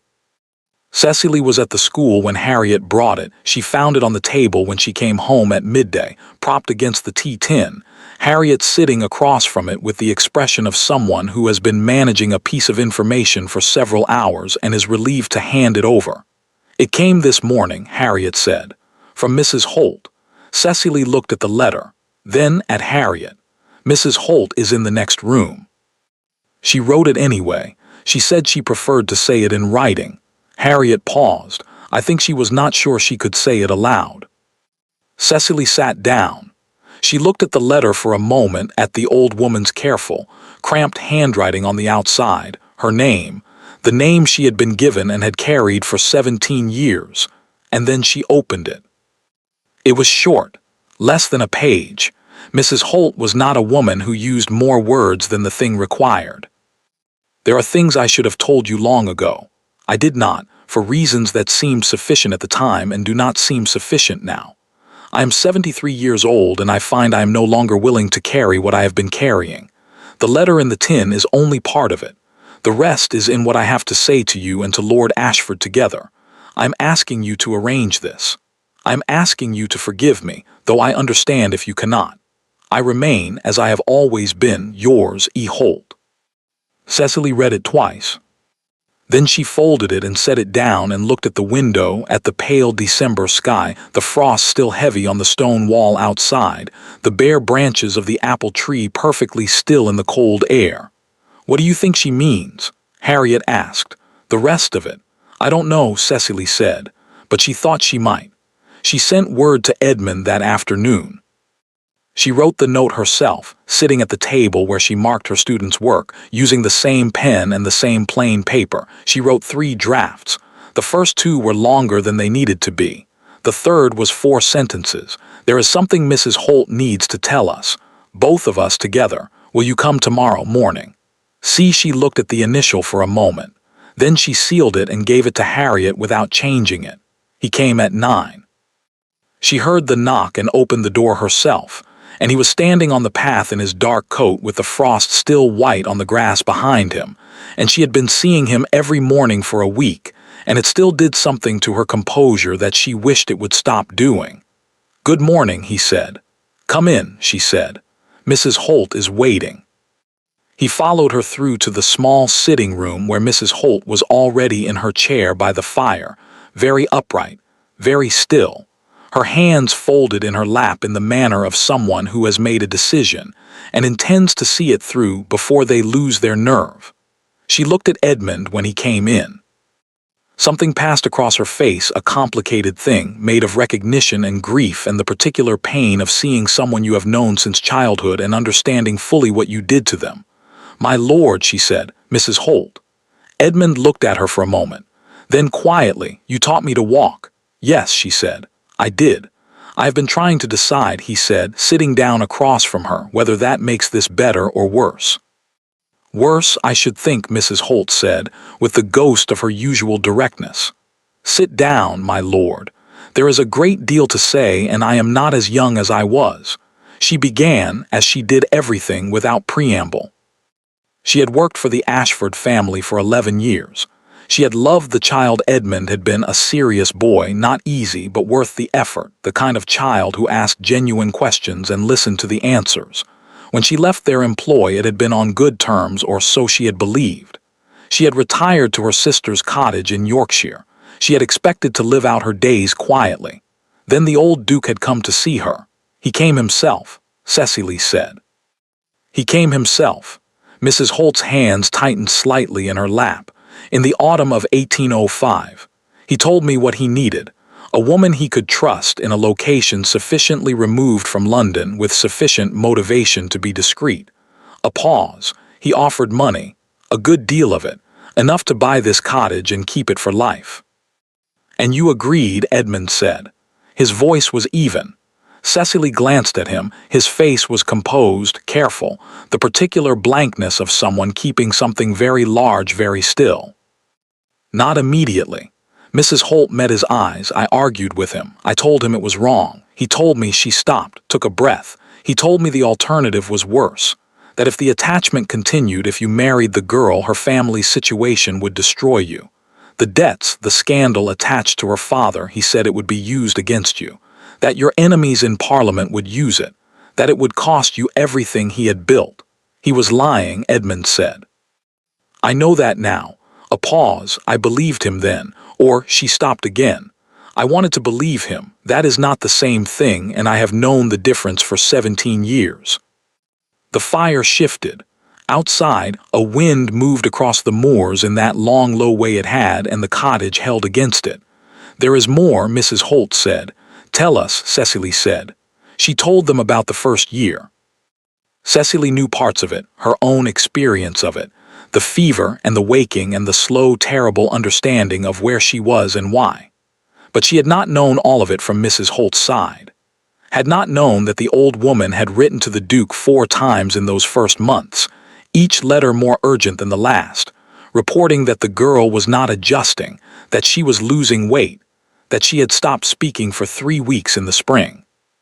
3 weeks, Cecily said, almost to herself. She remembered that. She had not known anyone had noticed enough to report it. His response to each letter was the same, Mrs. Holt said, that I was to manage it, that the arrangement was settled. Her voice was flat now, drained. In his 4th reply he reminded me what I had been paid for. Edmund made a sound, not quite a word. Cecily glanced at him again. His jaw was set, and his hands were still on his knees, and there was something in his eyes that she recognized as anger in the particular form it takes when it has nowhere yet to go. There was something else in that last letter, Mrs. Holt said, something I did not understand at the time. She looked at Edmund. He wrote that you had become difficult, that you were refusing to consider other attachments, that you had told him you would not discuss it. Edmund said nothing. He wrote that he was concerned, Mrs. Holt said carefully, that the grief was becoming inconvenient. That was his word, inconvenient. The silence that followed this had a particular quality to it. He called my grief inconvenient, Edmund said, very quietly. Yes, while he was the cause of it. Yes. Edmund stood up. He walked to the window and stood there with his back to the room, and Cecily watched his shoulders and thought about inconvenient and about a man who had calculated his son's pain into an arrangement and found it a manageable variable. "There is one more thing," Mrs. Holt said. Cecily looked at her. "Mrs. Holt." "I know." The old woman's voice for the first time was unsteady. "I know, but you must hear it." She reached into the pocket of her dress and produced a folded paper, old, the folds soft with age, the paper slightly yellowed. "This is not the letter from the tin. This is a different one he sent with the money at the beginning. I have kept it because—" She paused. "I kept it because I could not decide what to do with it, and then too much time passed, and I still could not decide. And then you were leaving, and I thought the letter in the tin was enough. And this one, give it to me," Cecily said. Mrs. Holt held it out. Cecily took it. She unfolded it slowly. The paper was fragile at the creases, and read it. It was short, half a page. The handwriting was large and assured, the handwriting of a man who did not second-guess himself. She read it once. Then she held it out to Edmund. He turned from the window, looked at her face first, then took the letter. She watched him read it. She had become, over 17 years, very practiced at reading faces. It was useful when you spent your days with children who had not yet learned to hide things. Edmund had learned very well, but there were limits to what even the best composure could hold, and she watched those limits reach themselves, one by one, as his eyes moved down the page. The letter said several things. It said that the arrangement was to be permanent, not temporary, as Mrs. Holt had apparently been led to believe initially, permanent. The girl was never to return to London. She was never to contact Edmund. If she attempted to do so, the protections currently extended to her father would be withdrawn. It said that Edmund was to be kept in grief long enough to become manageable. That was the phrase, long enough to become manageable, after which he would accept a suitable match and the matter would be closed. And at the end, in the same large, assured hand, almost as an afterthought, "My son is a good man, better than I deserve, perhaps. See that the girl is comfortable. This was never about her." Edmund lowered the letter. He stood very still for a long moment. Then he set it on the table with the careful deliberateness of someone who does not trust what their hands might do otherwise. "May I have a moment?" he said, outside. It was not quite a question. "Of course," Cecily said. He went out. The door closed quietly behind him. Mrs. Holt and Cecily sat in silence. After a moment, Mrs. Holt said, "I am sorry for all of it. I know that is insufficient." "It is," Cecily said. Then after a pause, "But I believe you." The old woman closed her eyes briefly. When she opened them, they were wet, which Cecily had never seen before and found more affecting than she expected. "He was a good boy," Mrs. Holt said. "Edmund. He always was." A pause. "I told myself that what I did protected him. I told myself that for a long time. Did you believe it?" A silence. "No," Mrs. Holt said. "Not really. Not after the first year." Cecily looked at the letter on the table, at the old Duke's handwriting, at the phrase "long enough to become manageable." She thought about Edmund at 22, standing at a grave in the March sunshine. She thought about 17 years of closed rooms and careful distances, and a life fully furnished but never quite inhabited. She thought about the letter he had written her 4 days before everything ended, which she still knew by heart, which she had spent 16 years trying to forget and never managed. "I intend to love you for a very long time, Miss Vane." She pressed her hand flat against the table. "All right," she said, to no one in particular. She got up and went outside. He was standing at the low stone wall at the edge of the garden, looking out at the moors. The December light was flat and pale, the frost still holding in the shadows of the stone. He did not turn when she came out, but she saw his shoulders register that she was there. She stood beside him at the wall. They looked at the moors together for a while. "Better than I deserve," Edmund said at last, quoting. His voice was very quiet. He wrote that. Yes. And then went home and lived another 22 years and said nothing. Yes. He was silent for a moment. I keep trying to find a way to understand it. Some explanation that makes it not acceptable but comprehensible. Some version of it where he believed he was acting rightly. And I cannot find one. He turned his head slightly, not quite looking at her. He knew what it cost, and he decided it was an acceptable cost. That is all there is. Cecily looked at the moors, the pale grass, the dark line of hills in the distance. My mother knew too, she said. She lived with it for 17 years. She sent me flowers at Christmas the first 3 years. Did Mrs. Holt tell you that? Anonymous.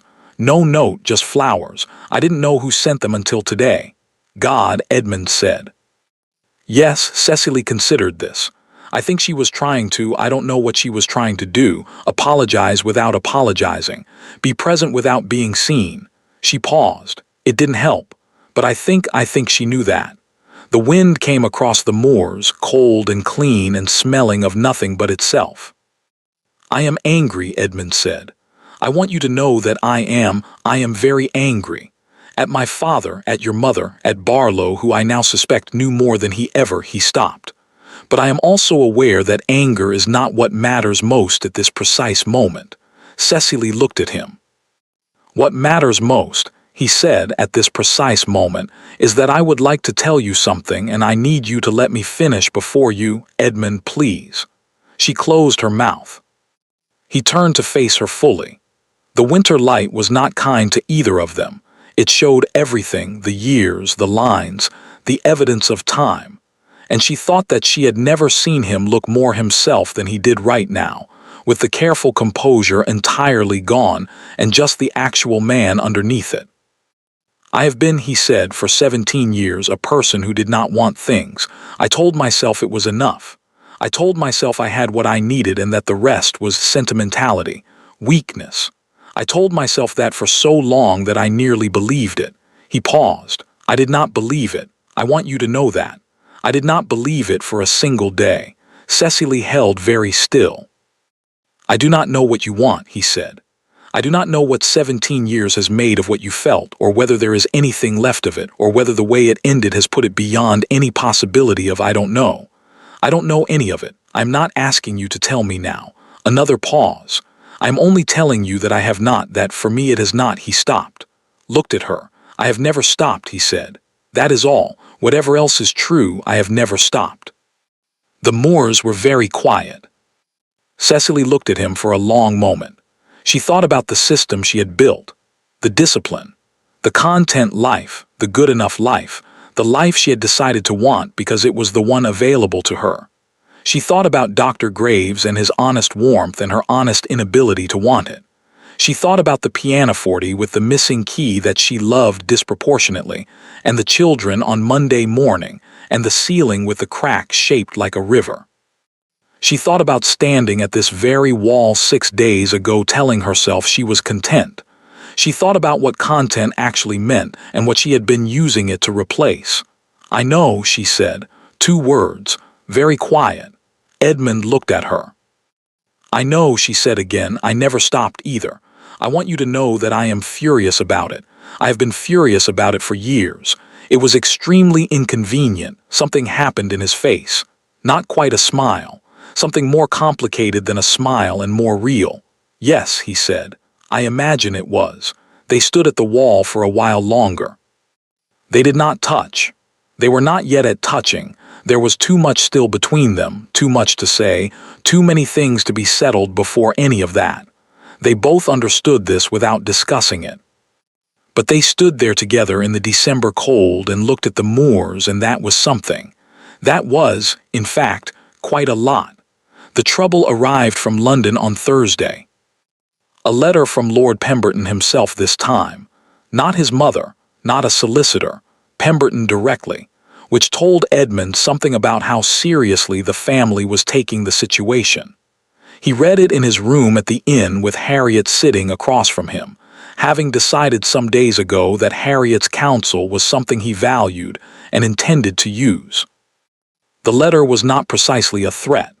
It was the kind of letter that surrounds a threat very closely without quite becoming one, expressions of confusion at Edmund's continued absence, references to the understanding that had been reached between the families, a careful mention of how unfortunate it would be if the matter became a subject of wider discussion. "They will talk," Harriet said when she had read it. "Yes. If they discover Cecily is alive, and they will eventually, these things cannot be contained. They will say she entrapped you, that she manufactured her own death to trap a duke. They will make it as ugly as they can, I know, and Cecily has no legal identity. She is still, on paper, dead. Which means, I know," Edmund said again. "I have been thinking about nothing else for 2 days." Harriet looked at him. "What do you intend to do?" Edmund set the letter down. He had spent 2 days with this problem, turning it over, examining it, looking for the straightforward path through it. There was no straightforward path. There was only the path that was right, which was going to be neither easy nor quiet nor free of consequence. He found, sitting there in the small inn room with the Moors outside and Harriet Vane watching him with her unreadable eyes, that he did not care about any of that. "I intend," he said, "to go back to London." Harriet's expression shifted. "With Cecily." "That is her decision." He paused. "But I intend to make certain she understands what I am going back to do." "And what is that?" Edmund looked at the letter from Pemberton, at the careful, surrounding language, at the threat dressed in the clothing of concern. "I am going to make it very difficult," he said quietly, "for anyone to say anything about Cecily Vane except the truth." He went to the cottage that evening. Cecily was alone. Mrs. Holt had retired early. Harriet was at the inn, and she opened the door and looked at his face and said, "Come in. Something has happened. A letter from Pemberton. Sit down. Tell me." He told her, all of it, the letter, Harriet's assessment, the shape of what was coming. He told her plainly and completely, the way he had learned in 6 days of careful conversation that she preferred things to be told. She listened without interrupting. When he finished, she was quiet for a moment. "They will be unpleasant," she said, "very likely. I have been unpleasant things before." She looked at the fire, dead, for instance.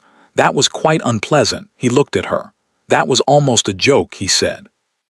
"Yes, well," she pressed her lips together. "I am working up to it." The fire crackled.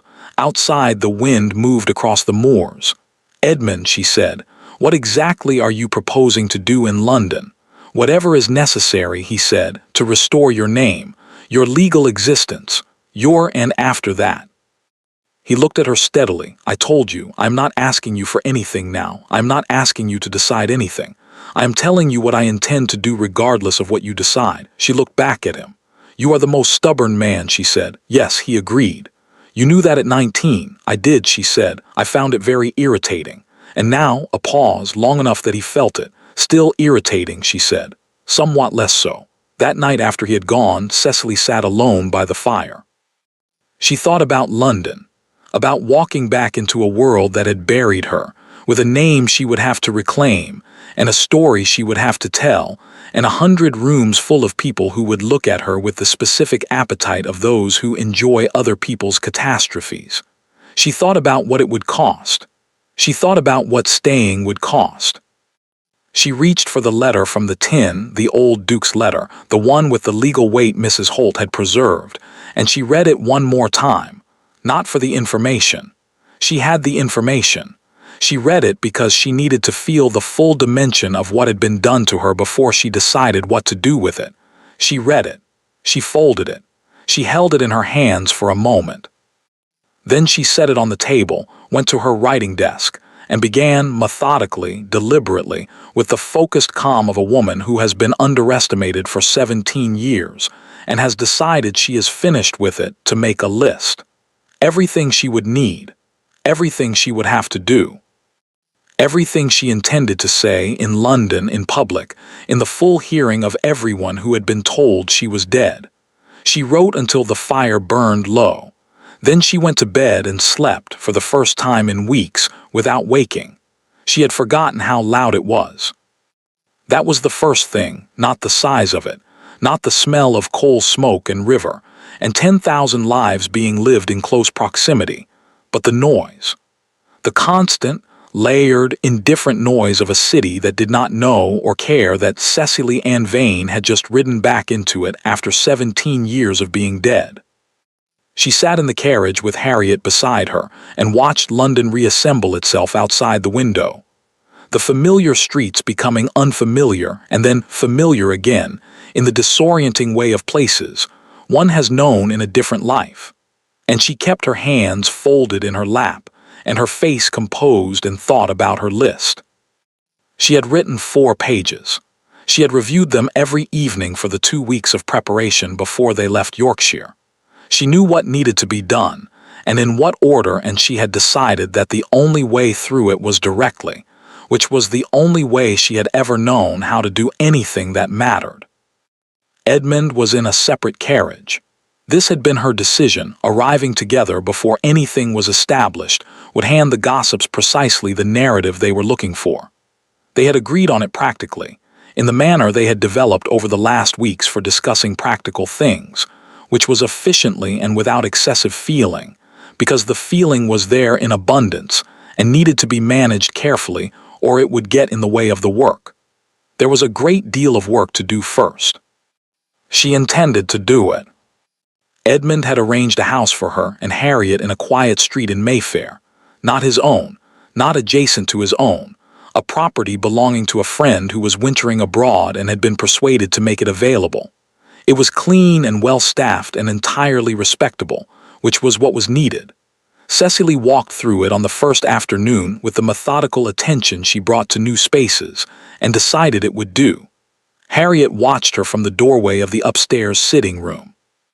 "You're not frightened at all, are you?" she said. "Not quite a question."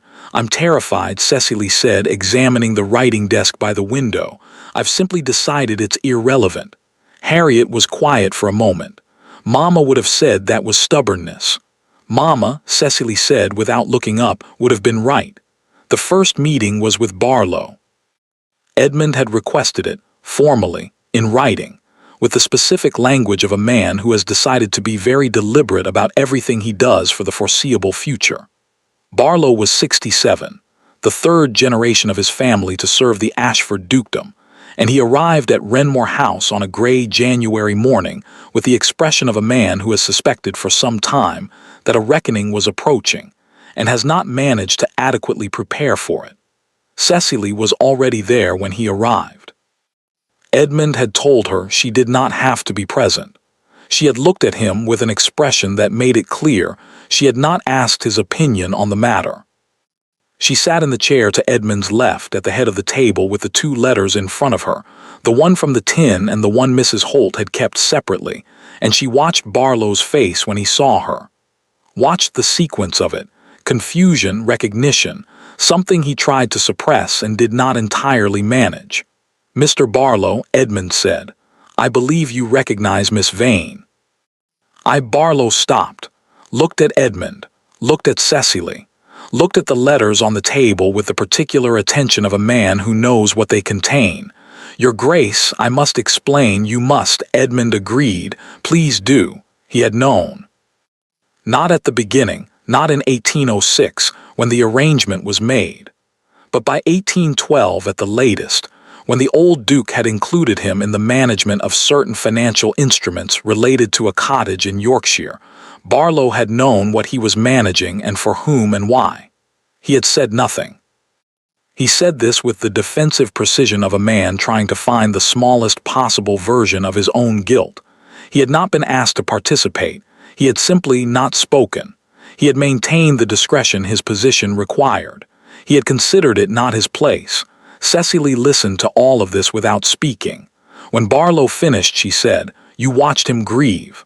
Barlow blinked. "I beg your pardon." "Lord Ashford. For 6 years you sat across from him in this house and managed his affairs and watched him grieve, and you knew, and you said nothing." She paused. "I'm not asking you to explain it again. I understand what you have said. I'm simply making sure you understand what it means." Barlow was silent. "Good," Cecily said. "Now, here is what is going to happen." Barlow was going to assist in the legal restoration of Cecily Ann Vane. He was going to do this thoroughly, efficiently, and without any version of the events becoming publicly associated with his firm's prior knowledge. He was going to use every connection and resource at his disposal to ensure that the death certificate was invalidated with the minimum of procedural drama and the maximum of legal solidity. He was going to do all of this because it was right, and also because Edmund had made it quietly and completely clear that the alternative was the termination of a relationship that had existed for 3 generations of Ashfords and Barlows, and the full disclosure of exactly what Barlow had known and when. He agreed to all of it. When he left, Edmund looked at Cecily. "You were rather magnificent," he said. "I was precise," she said. "There is a difference, not in this case." She looked at him. The ghost of something moved across her face, not quite the smile, but closer than she usually allowed it. "Don't," she said. "I haven't said anything. You were about to." "I wasn't." A pause. "I was thinking it very loudly." She stood up and gathered the letters from the table. "We have 3 more meetings this afternoon," she said. "Try to concentrate." The Pemberton situation resolved itself with less drama than anticipated and more than was comfortable. Lord Pemberton, faced with Edmund's direct and private communication, which detailed the circumstances of Cecily's disappearance, the involvement of the late Duke of Renmore, and the documentary evidence currently in the possession of his solicitor, made the calculation that men like Pemberton generally make when the ledger shifts against them. The proposed arrangement was quietly set aside. There were no public statements. The daughter was apparently relieved, which Edmund found both reassuring and mildly guilt-inducing. His mother was a different matter. She came to Renmore House on a Wednesday, unannounced, in the manner of a woman who has never found announcements necessary when entering her son's home. Edmund was in his study. He heard her in the hall and was already standing when she came through the door. She was 71. She had been a formidable woman her entire life and showed no signs of reconsidering this approach. She looked at Edmund with the expression she had perfected over 40 years, love and exasperation in precise and immovable combination, and then she sat down without being invited and said, "Tell me." He told her, all of it. He had not intended to tell her all of it, had planned a careful, abbreviated version that covered the essential facts without the full weight of his father's involvement. But she was his mother, and she was looking at him with the particular attention of someone who will know immediately if they are being given the abbreviated version, and he found he did not have the energy for it. He told her everything. When he finished, she sat quietly for a long moment. "Your father," she said at last. "Yes." "He told me she died of illness." Her voice was even. "I believed him. I had no reason not to believe him, I know." "Did he?" She stopped. "Was there anything in those letters about whether he discussed it with me? Whether I?" "Nothing," Edmund said. "You are not mentioned. I believe he kept it entirely from you." She absorbed this. The line of her shoulders changed slightly, not relief exactly, but the release of something she had been holding. "I see." "Mama, I am thinking," she said with some of her usual sharpness. "Give me a moment." He gave her a moment. "Where is she?" she said finally. "Mayfair, with her sister. I would like to call on her." Edmund looked at her carefully. "She may not wish." "Then she may say so." His mother stood up with the decisiveness of a woman who has processed something significant and moved directly to what comes next. "She has every reason to receive me coldly. I will accept whatever she gives me." A pause. "But I am not going to pretend, Edmund, that a woman my son has loved for 20 years does not exist. I have already done that for 17. I find I have no appetite for more of it." Edmund looked at his mother. He thought, not for the first time, that she was considerably more remarkable than he usually remembered to give her credit for. "I'll send word ahead," he said. The call was not easy. Cecily received the Dowager Duchess of Renmore in Harriet's small sitting room on a Thursday afternoon, with Harriet present and tea that nobody drank, and a silence that had to be navigated rather than simply endured. Edmund's mother did not pretend.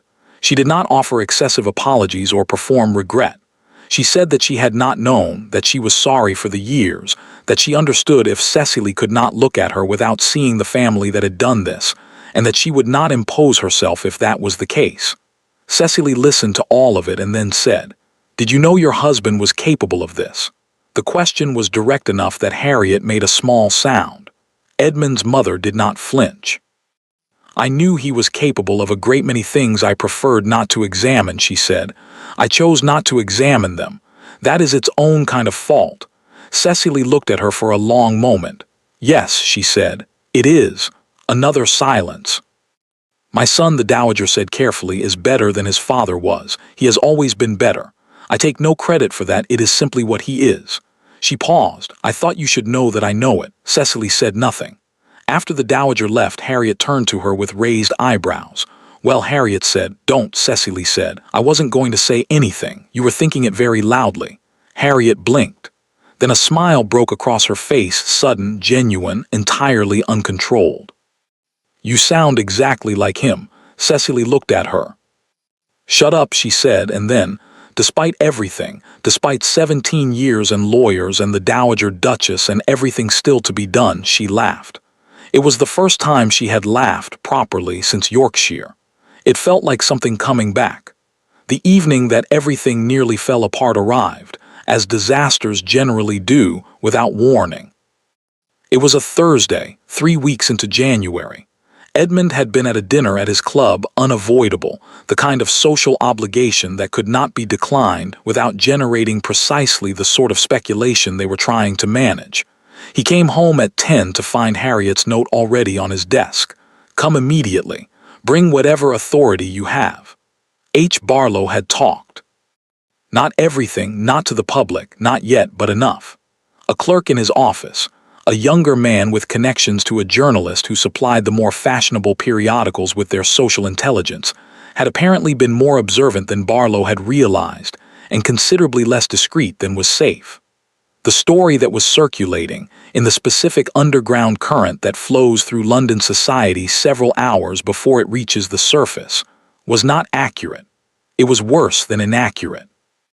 It was the version that Harriet had warned about. A woman, previously unknown, making claims on the Duke of Renmore, a mysterious past, questions of identity and motive and inheritance. Edmund read the note.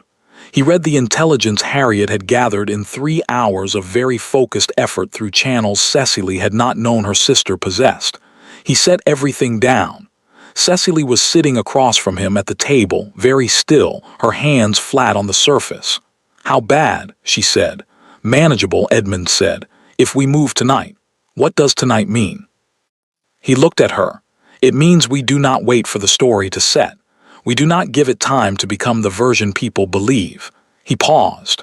"Lord and Lady Sefton are hosting this evening. Half of London is there.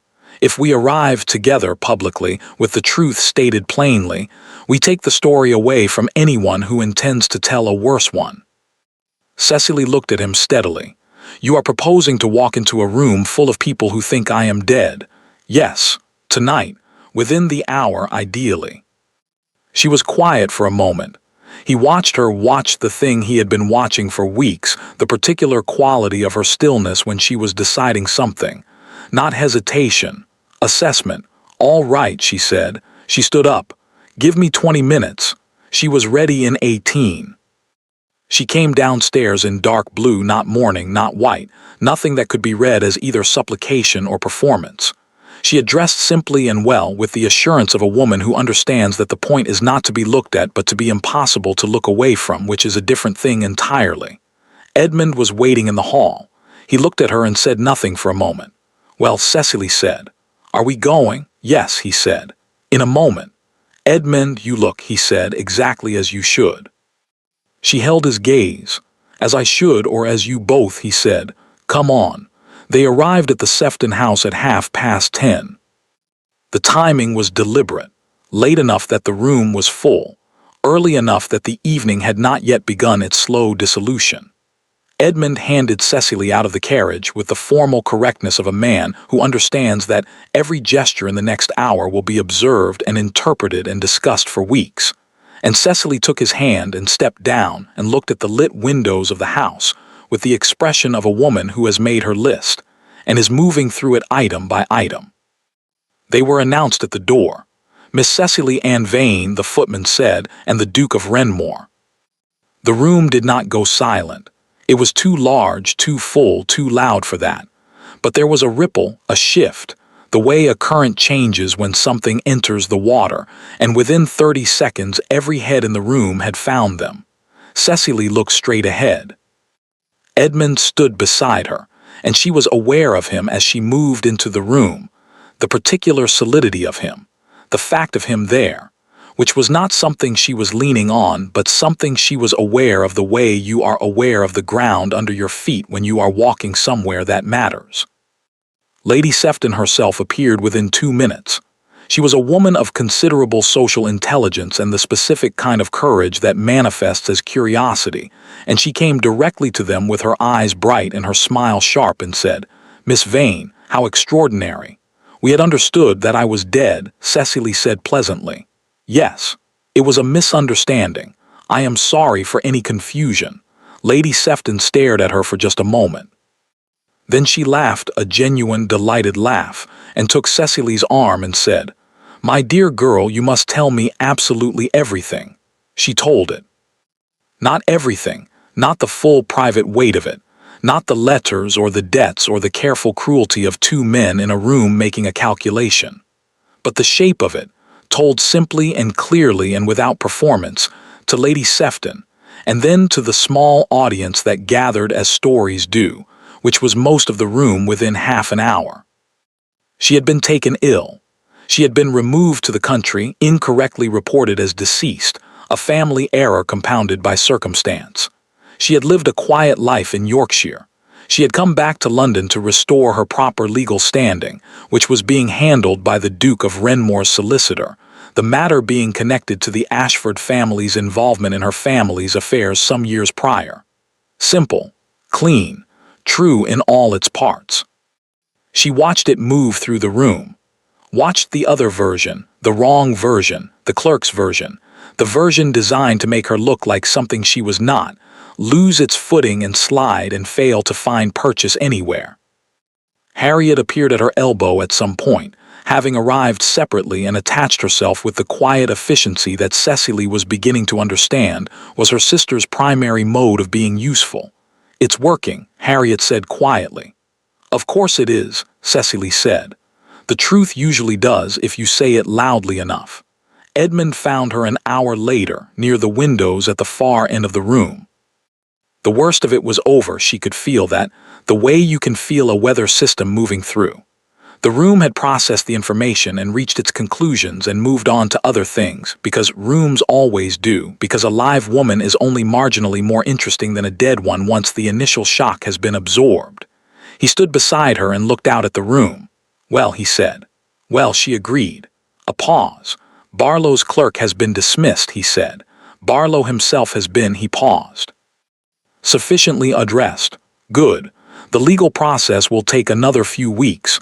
Barlow estimates, Edmund." "Yes. Can we not," she said, "for approximately 10 minutes discuss anything that is not logistics?" He looked at her. Something shifted in his expression, the careful management of it, always so precise, coming undone slightly at the edges in the way it had been doing. She had noticed more frequently in recent weeks. "What would you like to discuss?" he said. "Nothing," she said. "I would like to stand here for 10 minutes and not discuss anything." "All right." They stood there. The room moved around them, conversation, laughter, the particular music of a London evening in full swing, and they stood at the window and said nothing, and it was the most comfortable silence Cecily had stood inside in 17 years. "Cecily," he said after a while. "I know you said, Edmund, I know, 10 minutes, 8 more." He was quiet. Then very quietly, "I am going to ask you something when the 8 minutes are up." "I know," she said. "You know what I'm going to ask." "I have known for approximately 3 weeks. A pause, and 7 more minutes, she said. He made a sound that was not quite a laugh. She kept her eyes on the room, but she was smiling, actually smiling properly, for the first time in longer than she could accurately remember, and she did not try to stop it. He asked her in the carriage on the way home. Not on one knee, there was insufficient room, and besides, she had told him once at 19 that she found the convention absurd, that she could not imagine why a declaration of intent required a man to make himself uncomfortable on a floor. He had remembered this, apparently. He had remembered it for 17 years. He simply turned to face her in the dim carriage, with the London streets moving past outside and Harriet very studiously looking out of the opposite window, and said, "Cecily, will you marry me?" She looked at him. She thought about yes. She thought about how easy it would be to say yes, how much she wanted to say yes, had wanted it for longer than she was entirely comfortable admitting. She thought about 17 years, about everything that had been taken and everything that had been built in the taking, about who she was now and who he was now, and whether those two people, real and complicated and carrying the full weight of everything that had happened to them, could actually ask me again, she said. In a month. Edmund looked at her. A month. She stopped. Found the honest version of it. I'm not the girl you knew. You are not the man I knew. I need a little more time to know who we actually are, before I say yes to something that should last the rest of our lives. You said yes, he noted. You said before I say yes. She looked at him steadily. I said ask me in a month. That is not a no. No, she agreed. It is not a no. He held her gaze for a long moment. A month, he said. A month. He turned back to face forward. Outside, London went about its indifferent business. Harriet continued to look with great interest at nothing in particular out of her window. After a moment, Edmund said, 30 days. Edmund, I am merely establishing parameters. Cecily looked at his profile. At the set of his jaw, the slight curve at the corner of his mouth that he was attempting to suppress. 29, she said. He turned to look at her. She met his eyes.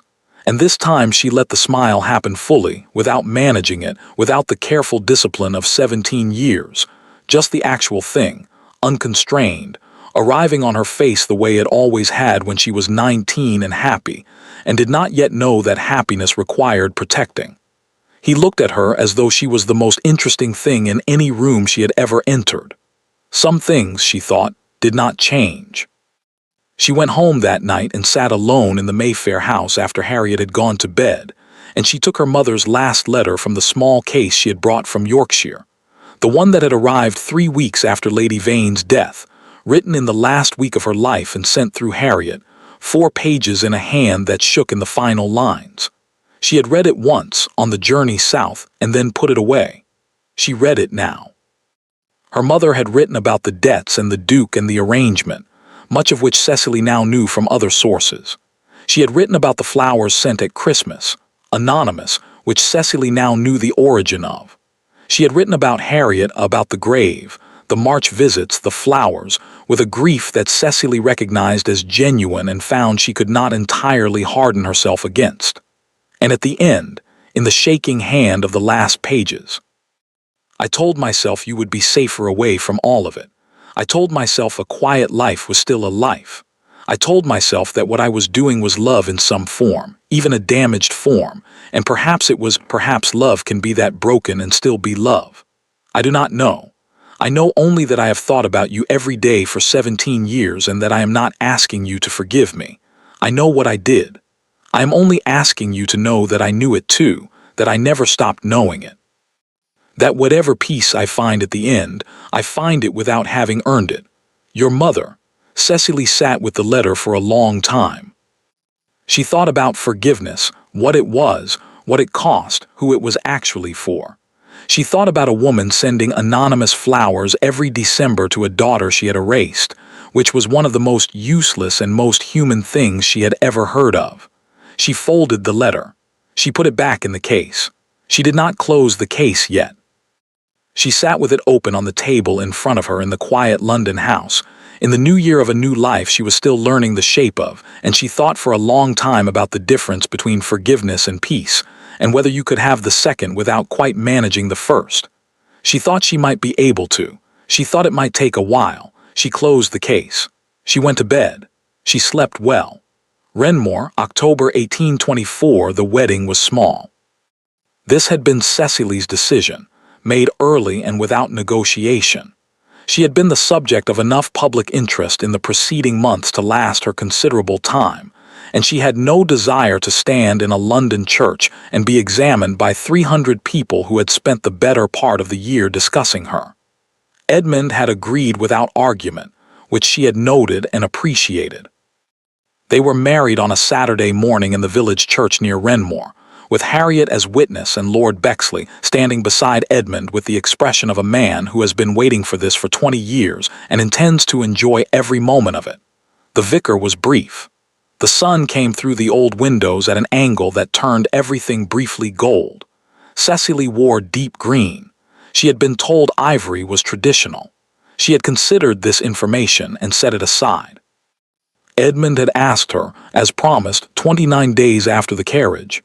She had said yes. She had said it simply, without drama, in the small sitting room in Mayfair on a Tuesday afternoon, with tea going cold on the table between them. He had taken her hand and held it and not said anything for a long moment, and she had understood, in the silence, the full dimension of what the yes meant to both of them. They did not discuss the 17 years again after that. Not because it was forgotten, not because it had ceased to matter, but because they had said what needed to be said in Yorkshire and in London and in all the months between, and continuing to say it would have been a way of living inside it rather than past it, and they had both had enough of living inside it. They carried it. They simply did not carry it aloud.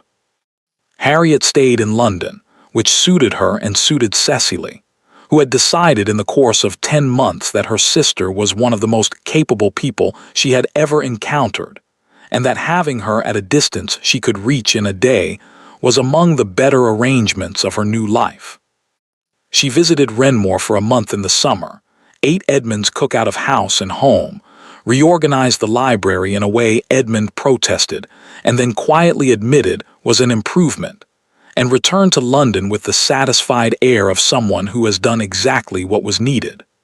Mrs. Holt died in March peacefully in the cottage in Yorkshire. Cecily had visited her in February alone, taking the North Road in the early winter light with a particular purposefulness. They had sat together for 3 days, not speaking of everything, not needing to. On the last morning, Mrs. Holt had held Cecily's hand and looked at her with those sharp, dark eyes and said, "You are all right." It was not a question. "Yes," Cecily said. "Good," said Mrs. Holt, and seemed at last satisfied.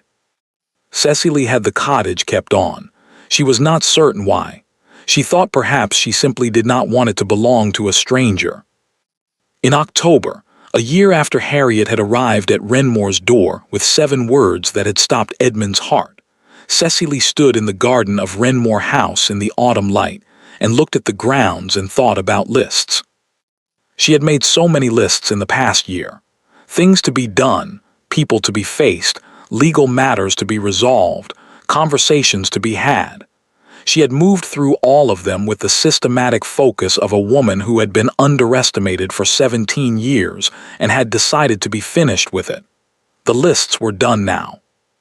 She was not certain, standing in the October garden with the leaves turning and the air sharp and clean, what she did with herself when there were no more lists.